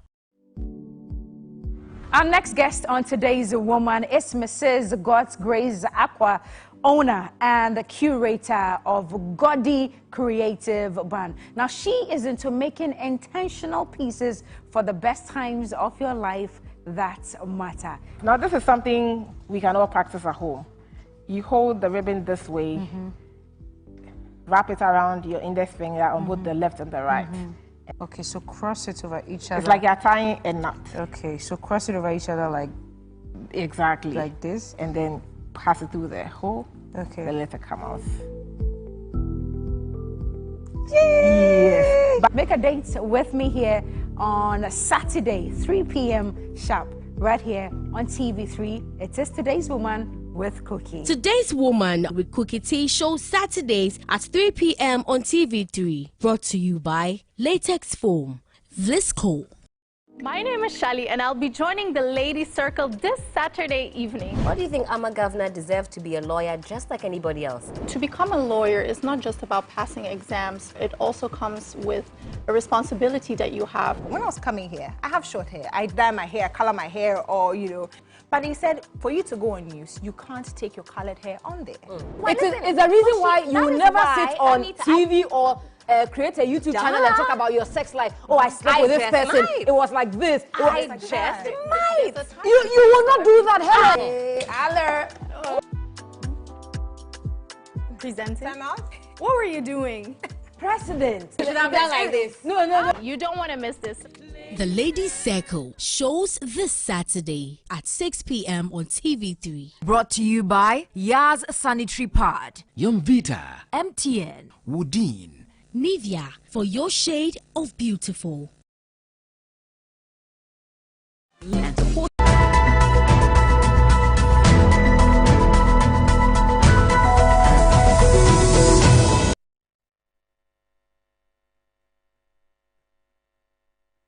Direct the Committee of the Chief of Defense Staff to activate the ECOWAS standby force with all its elements immediately. Order the deployment of the ECOWAS standby force to restore constitutional order in the Republic of Niger. Underscore its continued commitment to the restoration of constitutional order through peaceful means. So that is the ECOWAS declaring their intentions about Niger. That's our next conversation. And at this point, let me acknowledge the presence of Professor Kwesi Aning, the Director of Faculty of Academic Affairs and Research at the Kofi Annan International Peacekeeping Training Center. He's a respected international security analyst. Professor Kwesi Aning, good morning. Thank you so much for joining us on Key Point. It's a great pleasure. Great. Lord Avemeko, I'll give you 2 minutes to round up, and Professor Kwesi Aning will launch us into what's happening in Niger. Very, very, very important. Yes. First of all, the Attorney General's current explanation about the matter is untenable. Untenable in the sense that Article 88 of the Constitution has 6 provisions. And the provisions are very clear as to how prosecutions in this country and in whose name is conducted. 1, it says there shall be an Attorney General of Ghana who shall be a Minister of State and the principal legal advisor to the government. If you go to clause 4, it says all offences prosecuted in the name of the Republic of Ghana shall be at the suit of the Attorney General or any other person authorized by him in accordance with law. So even if you go to the OSP Act Section 4, the power of the OSP to even launch investigations is the derivative of Article 88 of the Constitution that is inherent in the Attorney General. Right.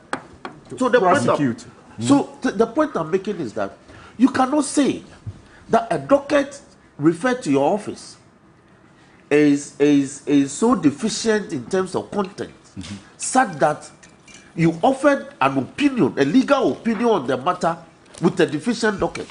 That is why we lawyers call it a legal opinion. If you are not seized with the full facts, you don't offer an opinion.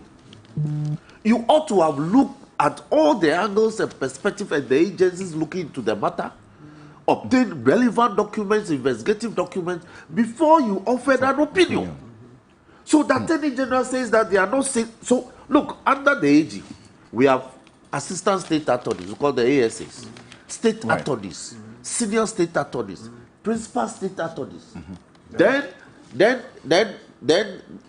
bifurcates into 2.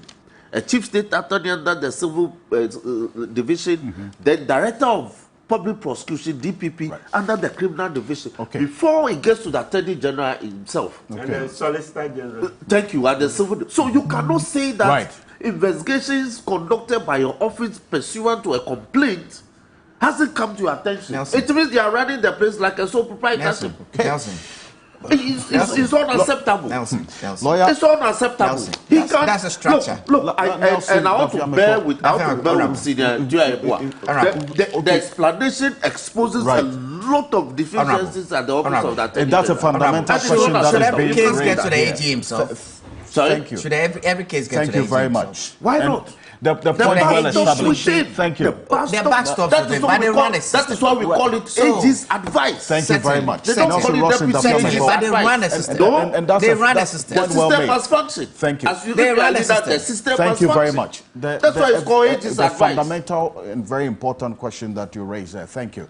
And that's what we've been seeking answers to all the while. The issues of governance, it borders on straight to what's happening. Let's go straight to what's happening in Professor Kwesi Aning is joining us. A number of things have happened in this Niger situation this week.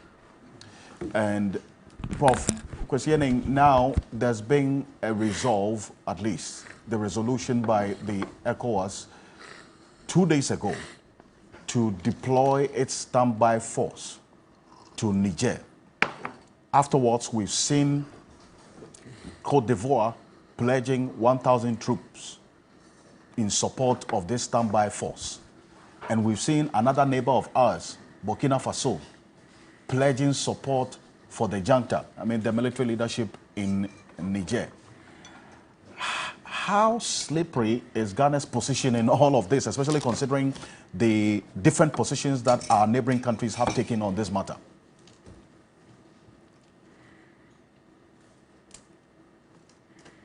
I don't know what Ghana's position is. I am really not certain because we haven't made any utterances to that extent, except that we were in Abuja where we took part in those meetings. And therein lies, and I want to come back to the word that you use, the slipperiness of the slope or the slide into an intervention. But let me go back a little bit and talk about the standby force idea. The ECOWAS standby force idea is one of the 5 pillars under the African standby force concept headed by the African Union, in which each of the 5 regional economic communities will dedicate particular troops to be trained in readiness to be brought together to attack or to intervene. The different countries were supposed to play different roles. And I think from what was read from ECOWAS, there was an implicit assumption that that is what is going to happen. But if we take the logistics base that is supposed to be in Freetown, there are no logistics. If you take the civilian component, it has almost not worked, I don't know, the last 5 years or something of that sort. There's always the need for a lead country in harnessing regional efforts in placing the standby force into an operational area. In Gambia, which is a small country, it was very easily done. Senegal surrounds it. They were able to do that very quickly. In Guinea-Bissau, it has not been that successful. But there are also a couple of interpretational difficulties. If one looks at the ECOWAS mechanism under which the standby force concept is located, particularly Article 28.1, it defines the standby force and then very clearly also establishes the processes for the generation of its force. Now, it does not contemplate that the standby force is a regional army ready to be deployed immediately it is called upon. That's number 2 is that the standby force concept was meant for a civil war case. Let's say something similar to Liberia, Sierra Leone, at a point in time, La Côte d'Ivoire. So we are using the standby force for an operation for which it has not been established. Part of the idea also was that these different troops coming from all the member states would routinely train together to bring about complementarity and understanding, sort of easing out issues of language, logistics, hierarchy, command and control. So the position that the CDSs have been placed in, and particularly the explanation from the extraordinary summit, is that this force is now being generated and will be deployed as and when the heads of states and government decides. The calculus of the force generation, readiness, and deployment may take some time. Now, we know that the initial 1 week deadline has passed, and that force generation takes time. Every single minute or day that passes strengthens the position of the junta. Finally, if we have a security analyst or a military person, you will know that to invade another territory, the calculus is that for one person fighting for his country, you would need 3 soldiers from the intervention force. So if we take the publicly known figure for the Niger army, that is 7,000. What the standby force would need is something between 18 to 21,000 forces. Finally, over the past decade, because Niger has been known as the frying pan of the Sahel, they have been giving training and logistical support by the Americans, the Czechs, the Turks, and not least the French, with the exception of a few very sensitive pieces of equipment. So this is an army that is fairly well equipped. It's managed to turn the narrative away from constitutionalism to one of national identity. That exploits the emotional ties of particularly the youth to their country. And the narrative is that, look, we have uranium, we have oil, we have other minerals, but the nature of the colonial agreements are such that we don't benefit from it. And therein lies my caution that we should continue to use mediation, negotiation, and contacts to see if we cannot come to some transitional arrangement. An intervention and an invasion is going to be extremely dangerous. I unfortunately have to go because yes. I had a prayer appointment. So, indeed. Well, but there was a very quick question about the 18,000 to 21,000 forces that you say ECOWAS will have to marshal. From your own analysis, is it something that can be done within the shortest possible time, as how quickly and rapidly this Niger situation is evolving? I don't think this is something that can be marshaled within the next 6 to 9 months. 6 to 9 months? Yeah. What would be the possible outcome of this military intervention if ECOWAS so decides to go ahead with it? Because we understand there's a meeting of the security chiefs today. Well, I mean, what it means is that it's going to basically open a Pandora's box. And it's not just about what will happen in Niger. It is about, as I said, the narrative about new identities and standing up to colonial powers whose critical interest has been to take resources back to the metropole.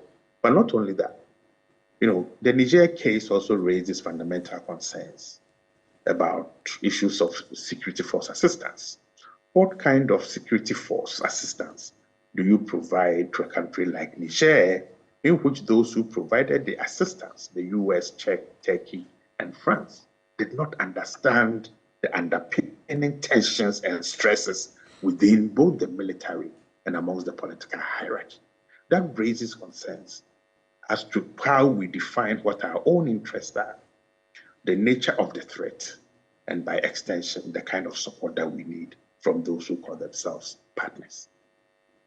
And 30 seconds, with all due respect, Professor Ning. So we are now reading from the the Associated Press that the junta has threatened to kill President Bazoum, whom they have in their custody, if ECOWAS goes ahead with this military intervention or the deployment of its standby force. How should this threat influence any possible decision by ECOWAS today? Well, I think it will be central to the conversations. We would not want to lose anybody's life unnecessarily. Professor Kwesi Aning, I thank you so much for your thoughts. Appreciate it. Thank you very much. Professor Kwesi joining us there, Director of Research and Academic Affairs at the Kofi International Peacekeeping Training Center. And Professor Enchi, beg your pardon, bringing especially because we understand there's a meeting of the security chiefs of ECOWAS later today.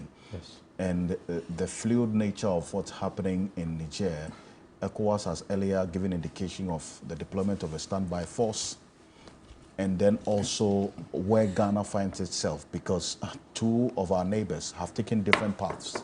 Burkina Faso is supporting the junta, that's the coup leaders. Ivory Coast is supporting the ECOWAS standby force. How does that play into whatever decision we have to take on this Niger matter going forward? Thank you, Alfred. I think that it is sad, to say the least, that we have African leaders who are championing the interests of the French. I say so because as I sit here, there is an ultimatum from Burkina Faso. They denounce the double tax agreement, what they call the Donsin Airport concession. The ex-president that was overthrown signed 30-year agreement, double tax for the airport, in the interest of the French government. Most people in Ghana do not understand why Dr. Kwame Nkrumah gave $10 million to Guinea. Do you know that when the French were leaving, because Guinea had attained independence, even chalks, they took them away. In the rail line. And the rail line. And then the toilet seats, you know, the sinks, they sealed them with cement. We are talking about a situation where even onion that Niger will get from them, France will have to say that they don't want that. Do you know that after agreement, Africa trading among ourselves is just 18%? In Europe, it is 62%. So they trade more with France because unless France don't want something, that we can trade with them. But the borders we see in Africa, ECOWAS here, were all drawn from Berlin. We shouldn't have been having borders among us. We are brothers and sisters. So if our leaders meet and they're saying that, you know, I listened to the president who was ousted. Yesterday he said that he's being fed on dry rice. At least they are feeding him something. Do you know what the people of Niger eat? Sometimes I sit and ask myself, because I'm a leadership expert. When I sit and I see what the outside world talk about African leaders, and because this is our world, we don't see what is going on here because we think this is okay. It is not okay. Everything in the Francophone countries, you know, out of ECOWAS 15, 8 are Francophones. And out of these 8, we have 3 surrounding us. Burkina Faso, we have Cote d'Ivoire, and then we have Togo. If there is an escalation of this attempt and it spills over, we don't even have the capacity to host refugees anywhere. All the Africa ECOWAS countries are just crawling on their knees. When you are coming to my university, where I'm a dean, Academic City University, and you are walking through, there's an ECOWAS road. If you know that road, look at the nature of the road. It's bad. We asked, how can we face this ECOWAS road from Elubo to Nigeria? They said we need $16 billion to fix that. Are we going to use that money for war? When all our roads, even in Accra, access roads are terrible and you can have access to anywhere, and people don't want people to complain? So what I'm trying to say is that we're not ready for the military force that Professor Eni talked about. Yes, if you add the military, they have 5,000, military. If you add the police to it, according to other statistics that I've seen from the Associated Press, it's about 7,500. So we need at least 22,000 ECOWAS forces to counter that. That is, multiply that by 3. We don't have that. And why do we have to fight our own brothers in the interest of the French? I don't see that we should do that. So nobody, no leader of any West African country should think about, look at even the ECO. I belong to an association of economics professors that try to work on the ECO. We've been going for conferences anywhere. Professor Sai is in Senegal. The single currency is not working. ECOWAS region. Everything that, look at the ECOWAS parliament. Is it working? No. So we've not been able to do much about ourselves. But these youthful military people are tired of the way the French are treating them. If we are supplying uranium from Niger to France, that powers their electricity, and half of that country sits in darkness. Do we like ourselves that way? So, you see, when I'm passionate for the poor. Indeed. For me, I've been a Christian all my life, but God has never spoken to me from the pulpit. He speaks to me from the pews. Life of people touches my heart. And when I go to the ground and I talk to people and I see what they are going through, African countries, we are suffering. But with the plethora of resources in the bellies of our land, that shouldn't be the case. We cannot give our resources to France. Even their reserves are sitting in France, and the people are poor. All their resources are going to France. If you go to Congo now, do you know what happened? The government, all they have to do is to reduce the price of alcohol, and the people are happy. But Congo, look at Congo called themselves the breadbasket of all natural resources.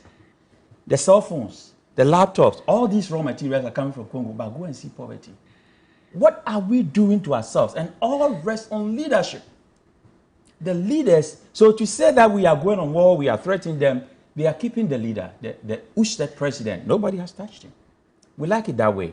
He will be released if they allow him. I like what they did. The military just put 21 ministers together. That we are going to have these 21 ministers, and then they are going to rule the country. Out of the 21, only 4 are military officers. So they are thinking about the civilians. I know that the military belongs to the barracks. That should be established. They are not supposed to take away a democratically elected government. But if you look at bad leadership in Africa, that is why the youth are acting. If you sign a 30-year contract that people should be double taxed at your airport in Burkina Faso, of course, that is why Burkina Faso is going to support Niger, because they are tired of the French. If you have colonial masters who have 1 foot in Africa and 1 foot in France, and everything that happens in Africa, they have to take decision. That is not independence. And I've met the Dalai Lama, who is the leader of Tibet. And it is not pleasant to see that you don't have independence. So all these African countries, the Francophone countries that are in ECOWAS, they still don't own themselves, because everything that they do, they need to consult France, and it's not helping them. Well, you see, President Akufo-Addo took part in the meeting. Yes. That crucial meeting in Abuja 2 days ago. What should Ghana's position be on this, based on your own analysis, in a minute? I think the president should consult Ghanaians about this. Parliament first, because parliaments are the voices of the people. The president should consult parliamentarians and then send this issue to parliament that what do we do? The president should not take unilateral action on this, because talking to people on the ground, no Ghanaian will support that their son or their daughter or their cousin should go to war in Niger. You know, we're talking about, I started by saying that Tanibu in Nigeria, he's 70 years. Alassane Ouattara is 81 years. We have a lot of leaders, just like America, who are closer to the exit door than the entry door.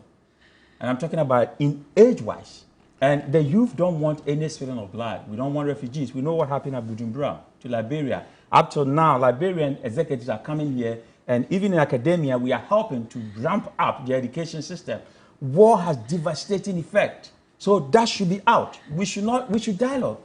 And I know that dialogue solves every position, no problem. So the president should not even dare think about Ghana also supplying some, troops to go to Niger. We should dialogue with them so that they can release the president who is in captive now. We can talk about how there will be a transition so that the people will get what they want. Because it is those who wear their shoes that knows how tough it is in their shoes. And I think Nigerians and then Burkina Faso people and Guinea, they have suffered enough from the hands of these French people, and it's time for them to liberate themselves. Actually, our international desk here has been doing some research into what's happening, and Honorable Seni, I'll come to you on this, but I need to establish this, that we, based on the research by the international desk and then also the team here on Key Point, Ato Kwamena and his team put together this. Look at that. The 6 African countries currently under military rule. Burkina Faso, since January 2022. And it's significant because all these countries, Ghana relies on them for one thing or the other. Yes. We import over $400 million worth of tomatoes from Burkina Faso on a yearly basis. Look at Chad, since April 2021. And then Guinea, since September 2021. Mali, since August 2020. Niger, as we have had it, and Sudan. And all these countries, we have refugees from these countries in this country, Ghana.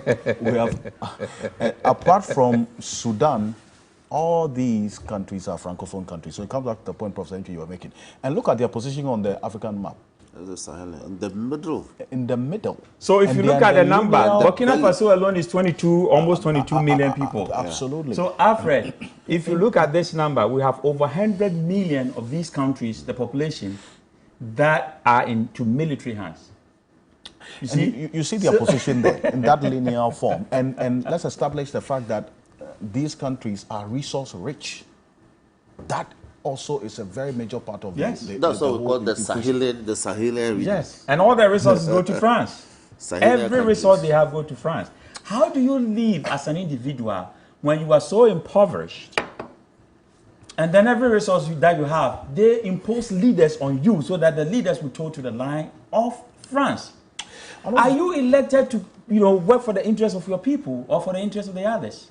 I have been to many conferences that they will tell me that, you are not black, you're white. And I tell them that, no, I am black from birth. Because when Obama was president, they had this saying, I nearly stood for governor, in Ohio.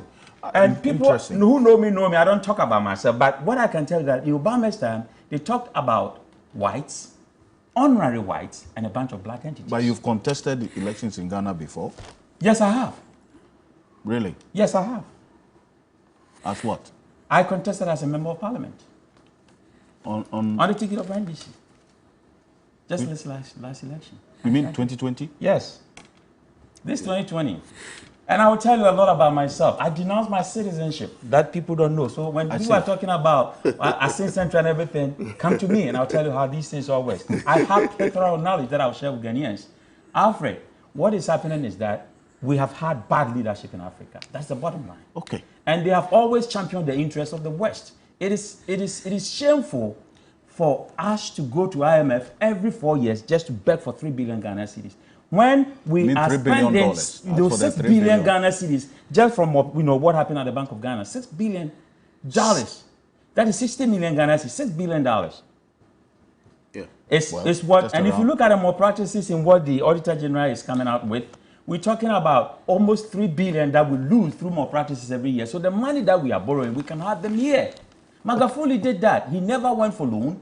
He raised internally money to build a new dam in Tanzania. So there are a lot of things we can do for something definitely must change. Thank you. I'll round up with you on that particular point. But Honorable Sini, there was another map that Atuku Aminizer put on the screen there.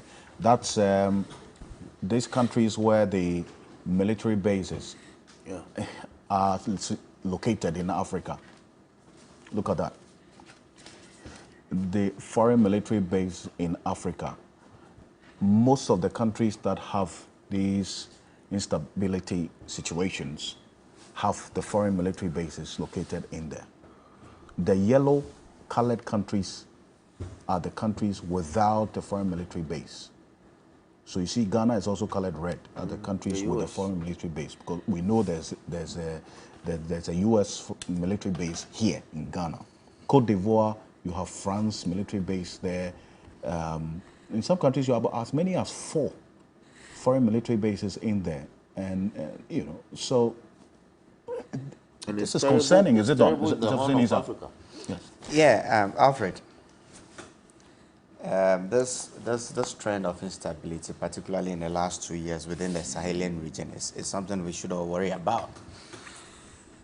You can try to rationalize it anyhow you want, but empirically, I don't think that the soldiers have done much better than the governments or the presidents that they replace. Last time I was in Burkina Faso was in 2019. And at the time, the central government had control over just a little bit beyond the capital. Mm-hmm. The rate of instability in that region has been raging for a while. And I think the root causes is what we should actually find out for. We could blame leadership. And I think that we shouldn't wait for some of these things to happen. I mean, especially with regard to ECOWAS as a regional body. We should try to intervene when there are, and intelligence gathering and all of that should be apt. We shouldn't wait until we get to a point like this and then in fact, for me, the direction that ECOWAS intends to go is quite confusing. Because for me, I can glean 2 sort of separate positions from ECOWAS.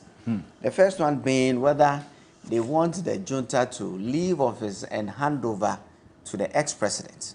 That's the first position. Right. The second position is also whether ECOWAS is moving in to restore democratic governance. So there are two different things for me. For me, that's what I glean. And within that context, both will have a separate mode and way to tackle the issue as to whether ECOWAS is moving in there to establish democratic governance or is going there to force the junta to hand over to the president that they removed. In all of this, it's all about leadership. It's all about leadership. It's all about leadership. And I'm thinking that the regional body will also need the support of the AU. I've not really heard about the AU, and I've not heard about the UN, but these are why these bodies were in place to ensure that there's peace and people's human rights are guaranteed and all of that. So I think that it's quite a murky situation. I understand Ghana is a leader within the sub-region. I understand that our president is very active in these meetings.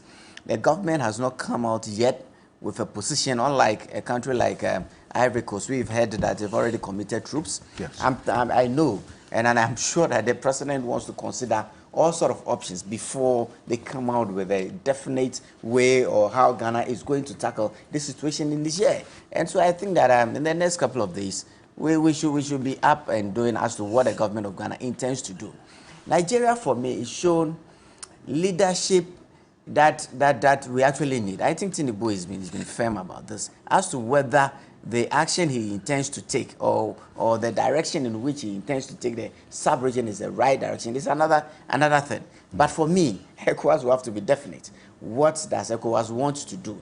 However, or whatever ECOWAS intends to do in this year will feed into how this will have to be approached. But historically, like Professor Inen said, the standby force by ECOWAS was probably not intended to intervene in countries like this, given civil situations like we've experienced elsewhere.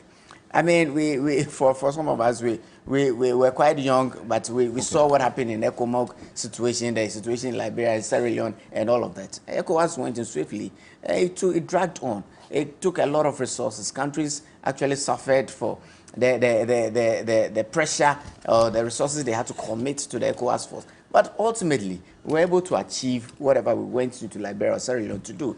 And that for me is, so I think the sub-region will have to be consistent. We'll have to seek support, especially from the AU. I want to hear and see the AU actively in there, because we can only leave the situation to the sub-region when the sub-region is also an integral part of the AU. Indeed. So let's give ourselves opportunity. I've heard the minority speak on it, how they're going to block whatever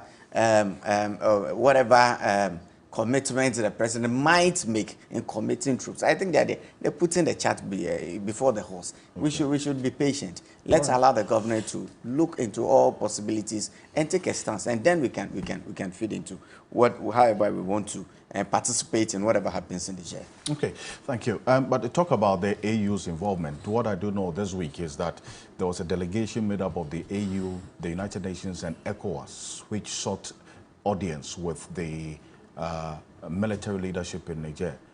The military leadership declined that meeting because they said that ECOWAS had already given indications of a possible military intervention. So they had breached the principle of trust. Yes. And so they wouldn't grant that audience. But you say that whatever decision Ghana takes has to be subject to parliamentary approval? That's what I said. That is so. That is so. It has to come to parliament, because you see, to commit our army to go fight in Niger will come with very huge resource, which will be contingent on the public purse. So it has to come for parliamentary approval. Do you have anything in the public purse? Well, the public purse is the public purse. Even this morning, people are paying taxes. Oh, so there's something in there. Now, I do not support the call by ECOWAS to deploy to Niger. You see, as a people in West Africa, we are fighting we are fighting for food security. We are actually plagued by food insecurity. In 2022, the World Bank has to give ECOWAS $350 million to improve our food security situation. $350 million.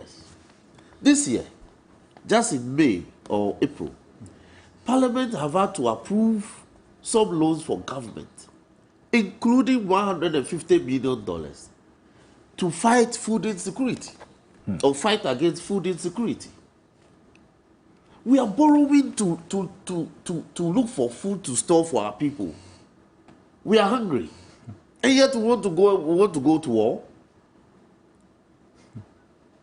A hungry army cannot win a war. We are people driving on an empty stomach. I am not concocting this. These are the facts. That as a nation we are actually borrowing to show up food for our people. And we are talking about going to war.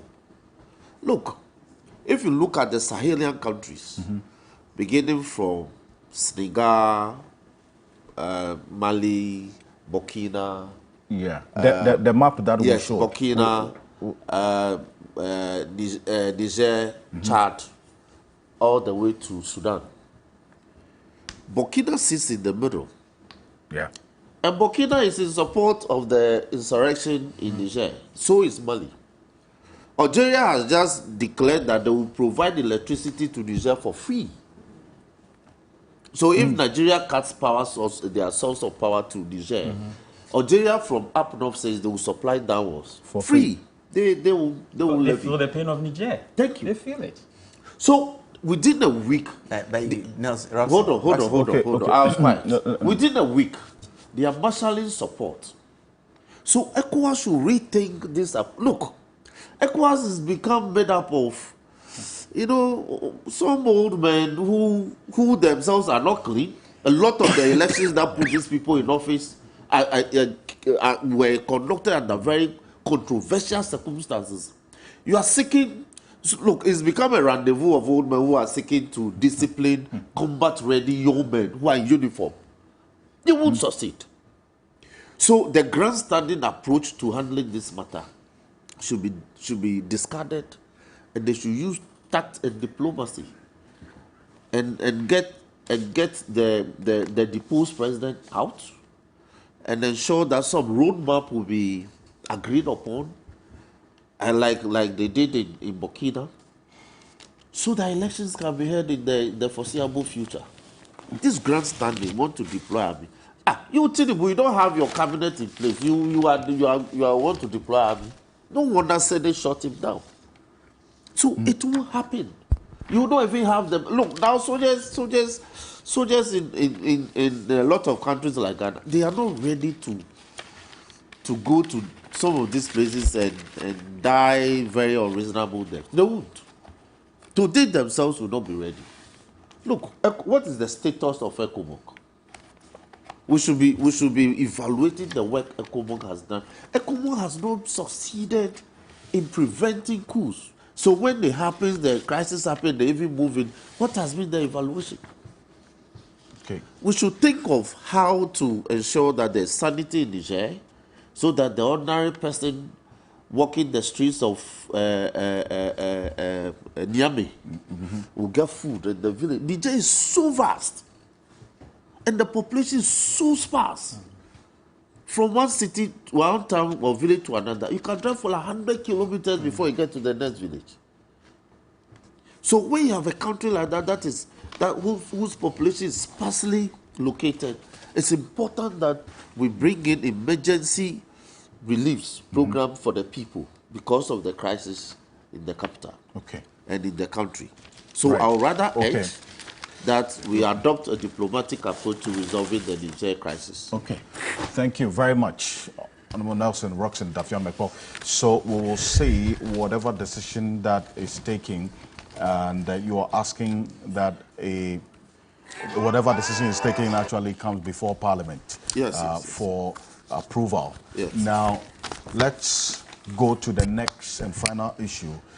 relating to the Bank of Ghana, because today we know that the security chiefs of ECOWAS are meeting, so whatever happens, we get to know.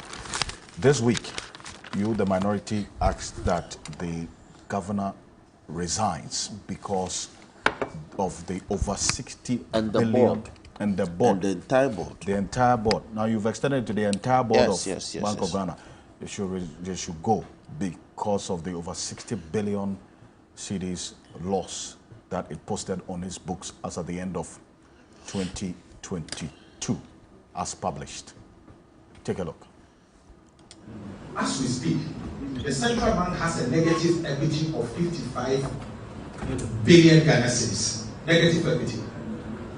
Now, it means that they don't have any surplus, any money there. He's building a head office at a cost of $250 million. This simple means that he's printed additional money to finance the construction of the new head office. So this guy will not stop.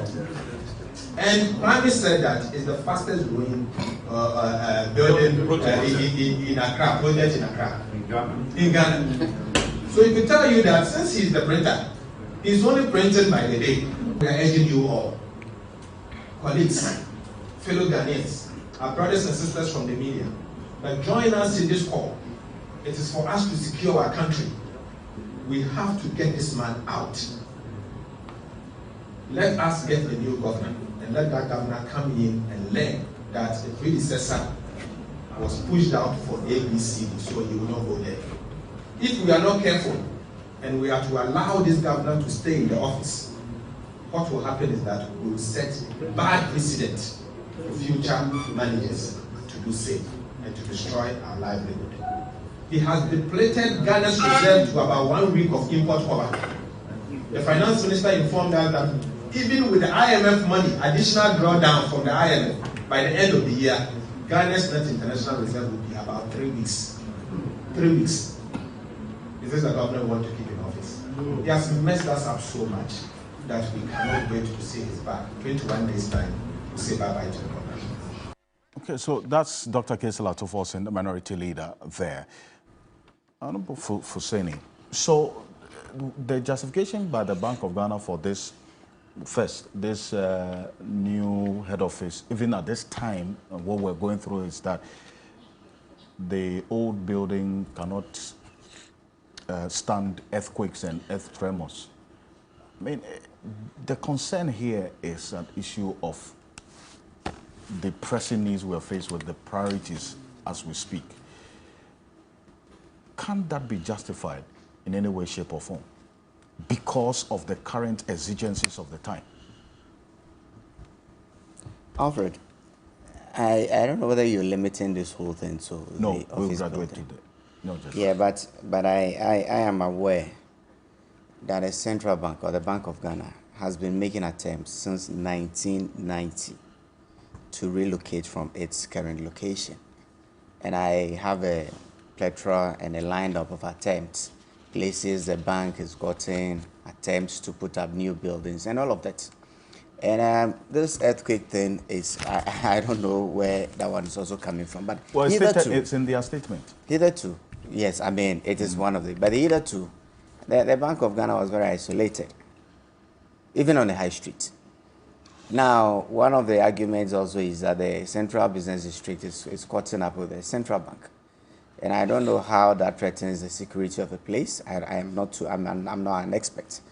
I recollect some time ago, its facility on the Spintex Road was probably the only one up to about the early 2000s. Now, look at it, rather in the midst of a very fast-growing economic area.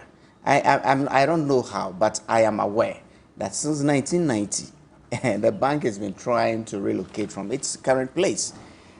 It wasn't until 2020 that the current location was gotten through an executive instrument. Until 2020. I can tell you in 1990, they tried at one point. In 2012, there was another attempt by some company. In fact, okay. they haggle over location with the Ministry of Foreign Affairs and all of that. So I don't really think that... I think there's issues about the timing. It's not so much about whether or not they really have to do this. So the timing, yes. That's why I'm telling you that over the last 30 years, the bank has been trying, making attempts, various attempts, and sometimes even at a cost to the state of trying to relocate. And I really can't see how, yes, times are tough. This project is supposed to be what, $250 million? $250 million. Yeah, That's I don't know cost. the contractual implications.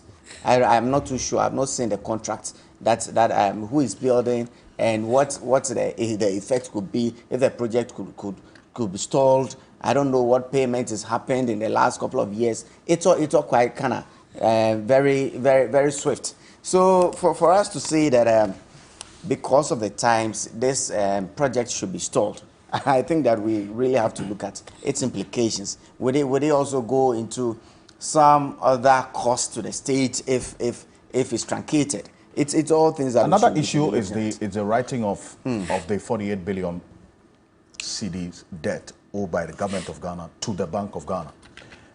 The issue raised is whether the Bank of Ghana can do this without parliamentary approval. That actually can be done by the central bank without notification or approval by Parliament. You see, Alfred, the central bank is not a typical commercial bank, EcoBank or Standard Chartered or the likes. It is the central bank, the government's bank, is a lender of last resort. The bank was set up by an Act of Parliament, Act 612 as amended, right? It has specific rules that the central bank plays, amongst other things, right? Amongst other things is to do all other things that are incidental or coincidental to the efficient performance of its functions under the Act and any other enactment. The central bank is supposed to maintain stability in general price levels, support general economic policy, promote economic growth, effective and efficient operation of a banking and credit system, and then and also independent of institutions for the government or any other authority. Those were the objects of the central bank. Okay. So it is not a case of always taking up the profitability or otherwise, or looking at transactions in commercial sense. It is there to support this economy. I asked a specific question, this, whether they can actually take such a decision of writing off the debt without recourse to Parliament. What the central bank is saying is that the minister came to Parliament.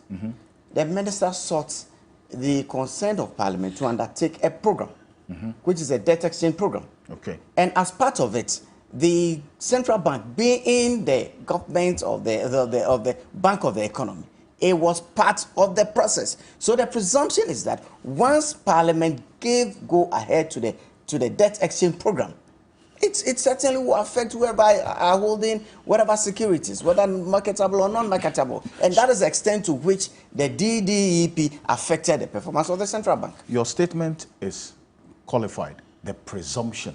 Yeah. It does not in any way justify the Bank of Ghana's breach but you see, of Section 53. When Parliament... That does it. The presumption when doesn't justify the breach. When Parliament passes the budget, being it the policies underlining the fiscal policy of the government, or passes the appropriation, anything that actually affects the appropriation, anything that affects the policies that have been approved by Parliament, is presumed to have been passed. So, is this position by the Bank of Ghana, because this one that Honorable Fuseni is making reference to is captured in the Bank of Ghana's response to some of the issues you raised, that the finance minister in the 2023 budget statement to you, Parliament, mentioned that there was going to be a DDEP. And so does that justify the bank's breach of Section 53 of the Public Financial Management Act 2016, which specifically states what the Bank of Ghana should do in an instance like this? It does not. And I'm shocked that Fuseni, my brother, who is a finance person, who is me on the finance committee, will agree with this explanation from the Bank of Ghana. Bank of Ghana is simply running away from the crimes that they've committed against us as a people. Look, last year, auditors audited accounts of Bank of Ghana. Did you hear? Yes. I've read all the reports. Did you? What did they find last year? The auditors report. What did they find? A debt. No, they made profit. I think the year of 2021. They made 2021, profit. they made profit. Nobody cried. Nobody shouted. The Bank of Ghana made profit. You see. Hold on. Fuseni, I was quiet. I'm just providing you. I'm just providing you. I was quiet. There's not much time. I was quiet. The Bank of Ghana, when they are audited, they made profit. They haven't commended. The bank is not set up for profit. So can I make a point? So why declare profit if we are not set up to make profit? It happens to be that it's pursuing its objects and make profit. Exactly. Very good. So exactly. Very good. Were you set up to make losses? They were not set up, but they were set up to support. Were you set up? Is the Bank of Ghana? Is the Bank of Ghana set up to make losses? No. Exactly. No. So when you are audited, when you are audited annually, Doc, Prof, and you make profit, we hail you. Yes. We encourage you to do more. And you make losses, we talk about it. Thank you. So the essence of this discussion is about the performance of the bank in 2022. It could be. Fuseni, don't heckle me. It is the performance of the bank in the year 2022 that has become the subject of this topical matter. How do you, over the past 5, 6, 7 years, how do you decline from a profit-making entity to such a colossal debt-incurring entity in a matter of 12 months? That is what has shocked the conscience of the nation. And what are the figures? We have figures such as 60 billion loss in one calendar year. Financial year. Of one financial year. You have a negative net equity of in excess of 55 billion Ghana cedis. People are worried. You have a banking supervision bill in excess of 381 million. You have a travel bill of 97 million. You have a computer repair bill of in excess of millions. You are saying that within that time frame, for instance, your fees for your board of directors, you doubled it to 8.6 million a year. This is what people are questioning. You are further saying that your maintenance of vehicles is in excess of 131 million Ghana cedis. And 95% of that was on fuel. Please. Okay, while you round up for me. Let me do this. And in all this, you're also commencing the construction of a head office at the colossal amount of nearly 3 billion Ghana cedis. Dollar equivalent of $250 million. It does say. All right? Yes. So we are asking questions. And this is the year that you participated in the DD for the government. You championed it. You asked people to tighten their belt. Investment that people did. Fuseni, let me finish. Oh, no, just provide information. People's investment. You encourage the government to say that don't pay them. When it is due, extend it. This building started in 2020 when there was no retention. But as a bank with a conscience, you could have stopped it. I hear this project is also for Agile. That's why you're asking that the governor and the director should go. Yes. I thought for their performance. For their performance. Give me the chance to let me conclude by saying that. There is no earthquake report. There's no seismic report about the zone that the Bank of Ghana occupies that is an earthquake zone. The Supreme Court is sitting in that zone. The head office, which is as tall as the Bank of Ghana head office of the Ghana Commercial Bank, is sitting there. We have other state institutions. Barclays Bank is not far. That's APSA. It's not far from there. So what is this talk about the zone B? For 60 years. No, that building is actually a colonial building. I have just 2 minutes. That building is actually a colonial building. Let me make my point.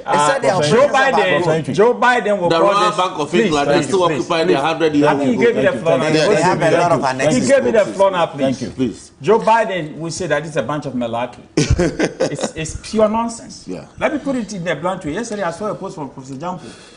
What do they take us for? You make that loss of 60 billion Ghana cedis, which is $6 billion, and out of that, there 53.1 billion are losses from the domestic debt restructuring from the government.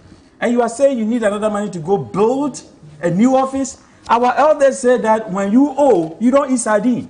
Is that not what they said? Thank you. So if you are giving us a debt and you want to go, I will use that money. We've got our priorities wrong. We have children going to school carrying their own furniture. We have children going to school walking that this and that. They don't even have their own furniture. They don't even have school supplies. Sitting on the floor. And you want a new office when you are giving us a debt of this amount?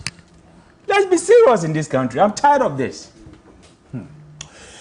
Professor Enoch Opoku Enchi, I guess that there are many who would also side with this particular sentiment of what has to be done going forward. Thank you very much for your time joining us here. Governance and leadership expert, Nelson Ross Dafiamepo. So that's the position and the resolve of the minority, that you want the leadership of the Bank of Ghana, including the governor, to go. That's what you've resolved. That is so. Okay. The entire board. The entire board. The entire board should go. Okay. He is the Member of Parliament for the South Dai constituency. Make reform. Fuseni Issa is former MP, Okankwe North constituency. Martin Pebo, private legal practitioner, had to leave us for other engagements. And also we're joined by Professor Kwesienin. He is a Director of Research and Academic Affairs at the Kofi Annan International Peacekeeping Training Center. I want to say thank you to you as well, our viewers, for joining us here on Key Point. And then also I acknowledge the receipt of this petition to the Ghana Revenue Authority to audit the tax audit of Cecilia Dapa, as was sent by Mr. Mike Kofi Aflu, who is the former head of the tax.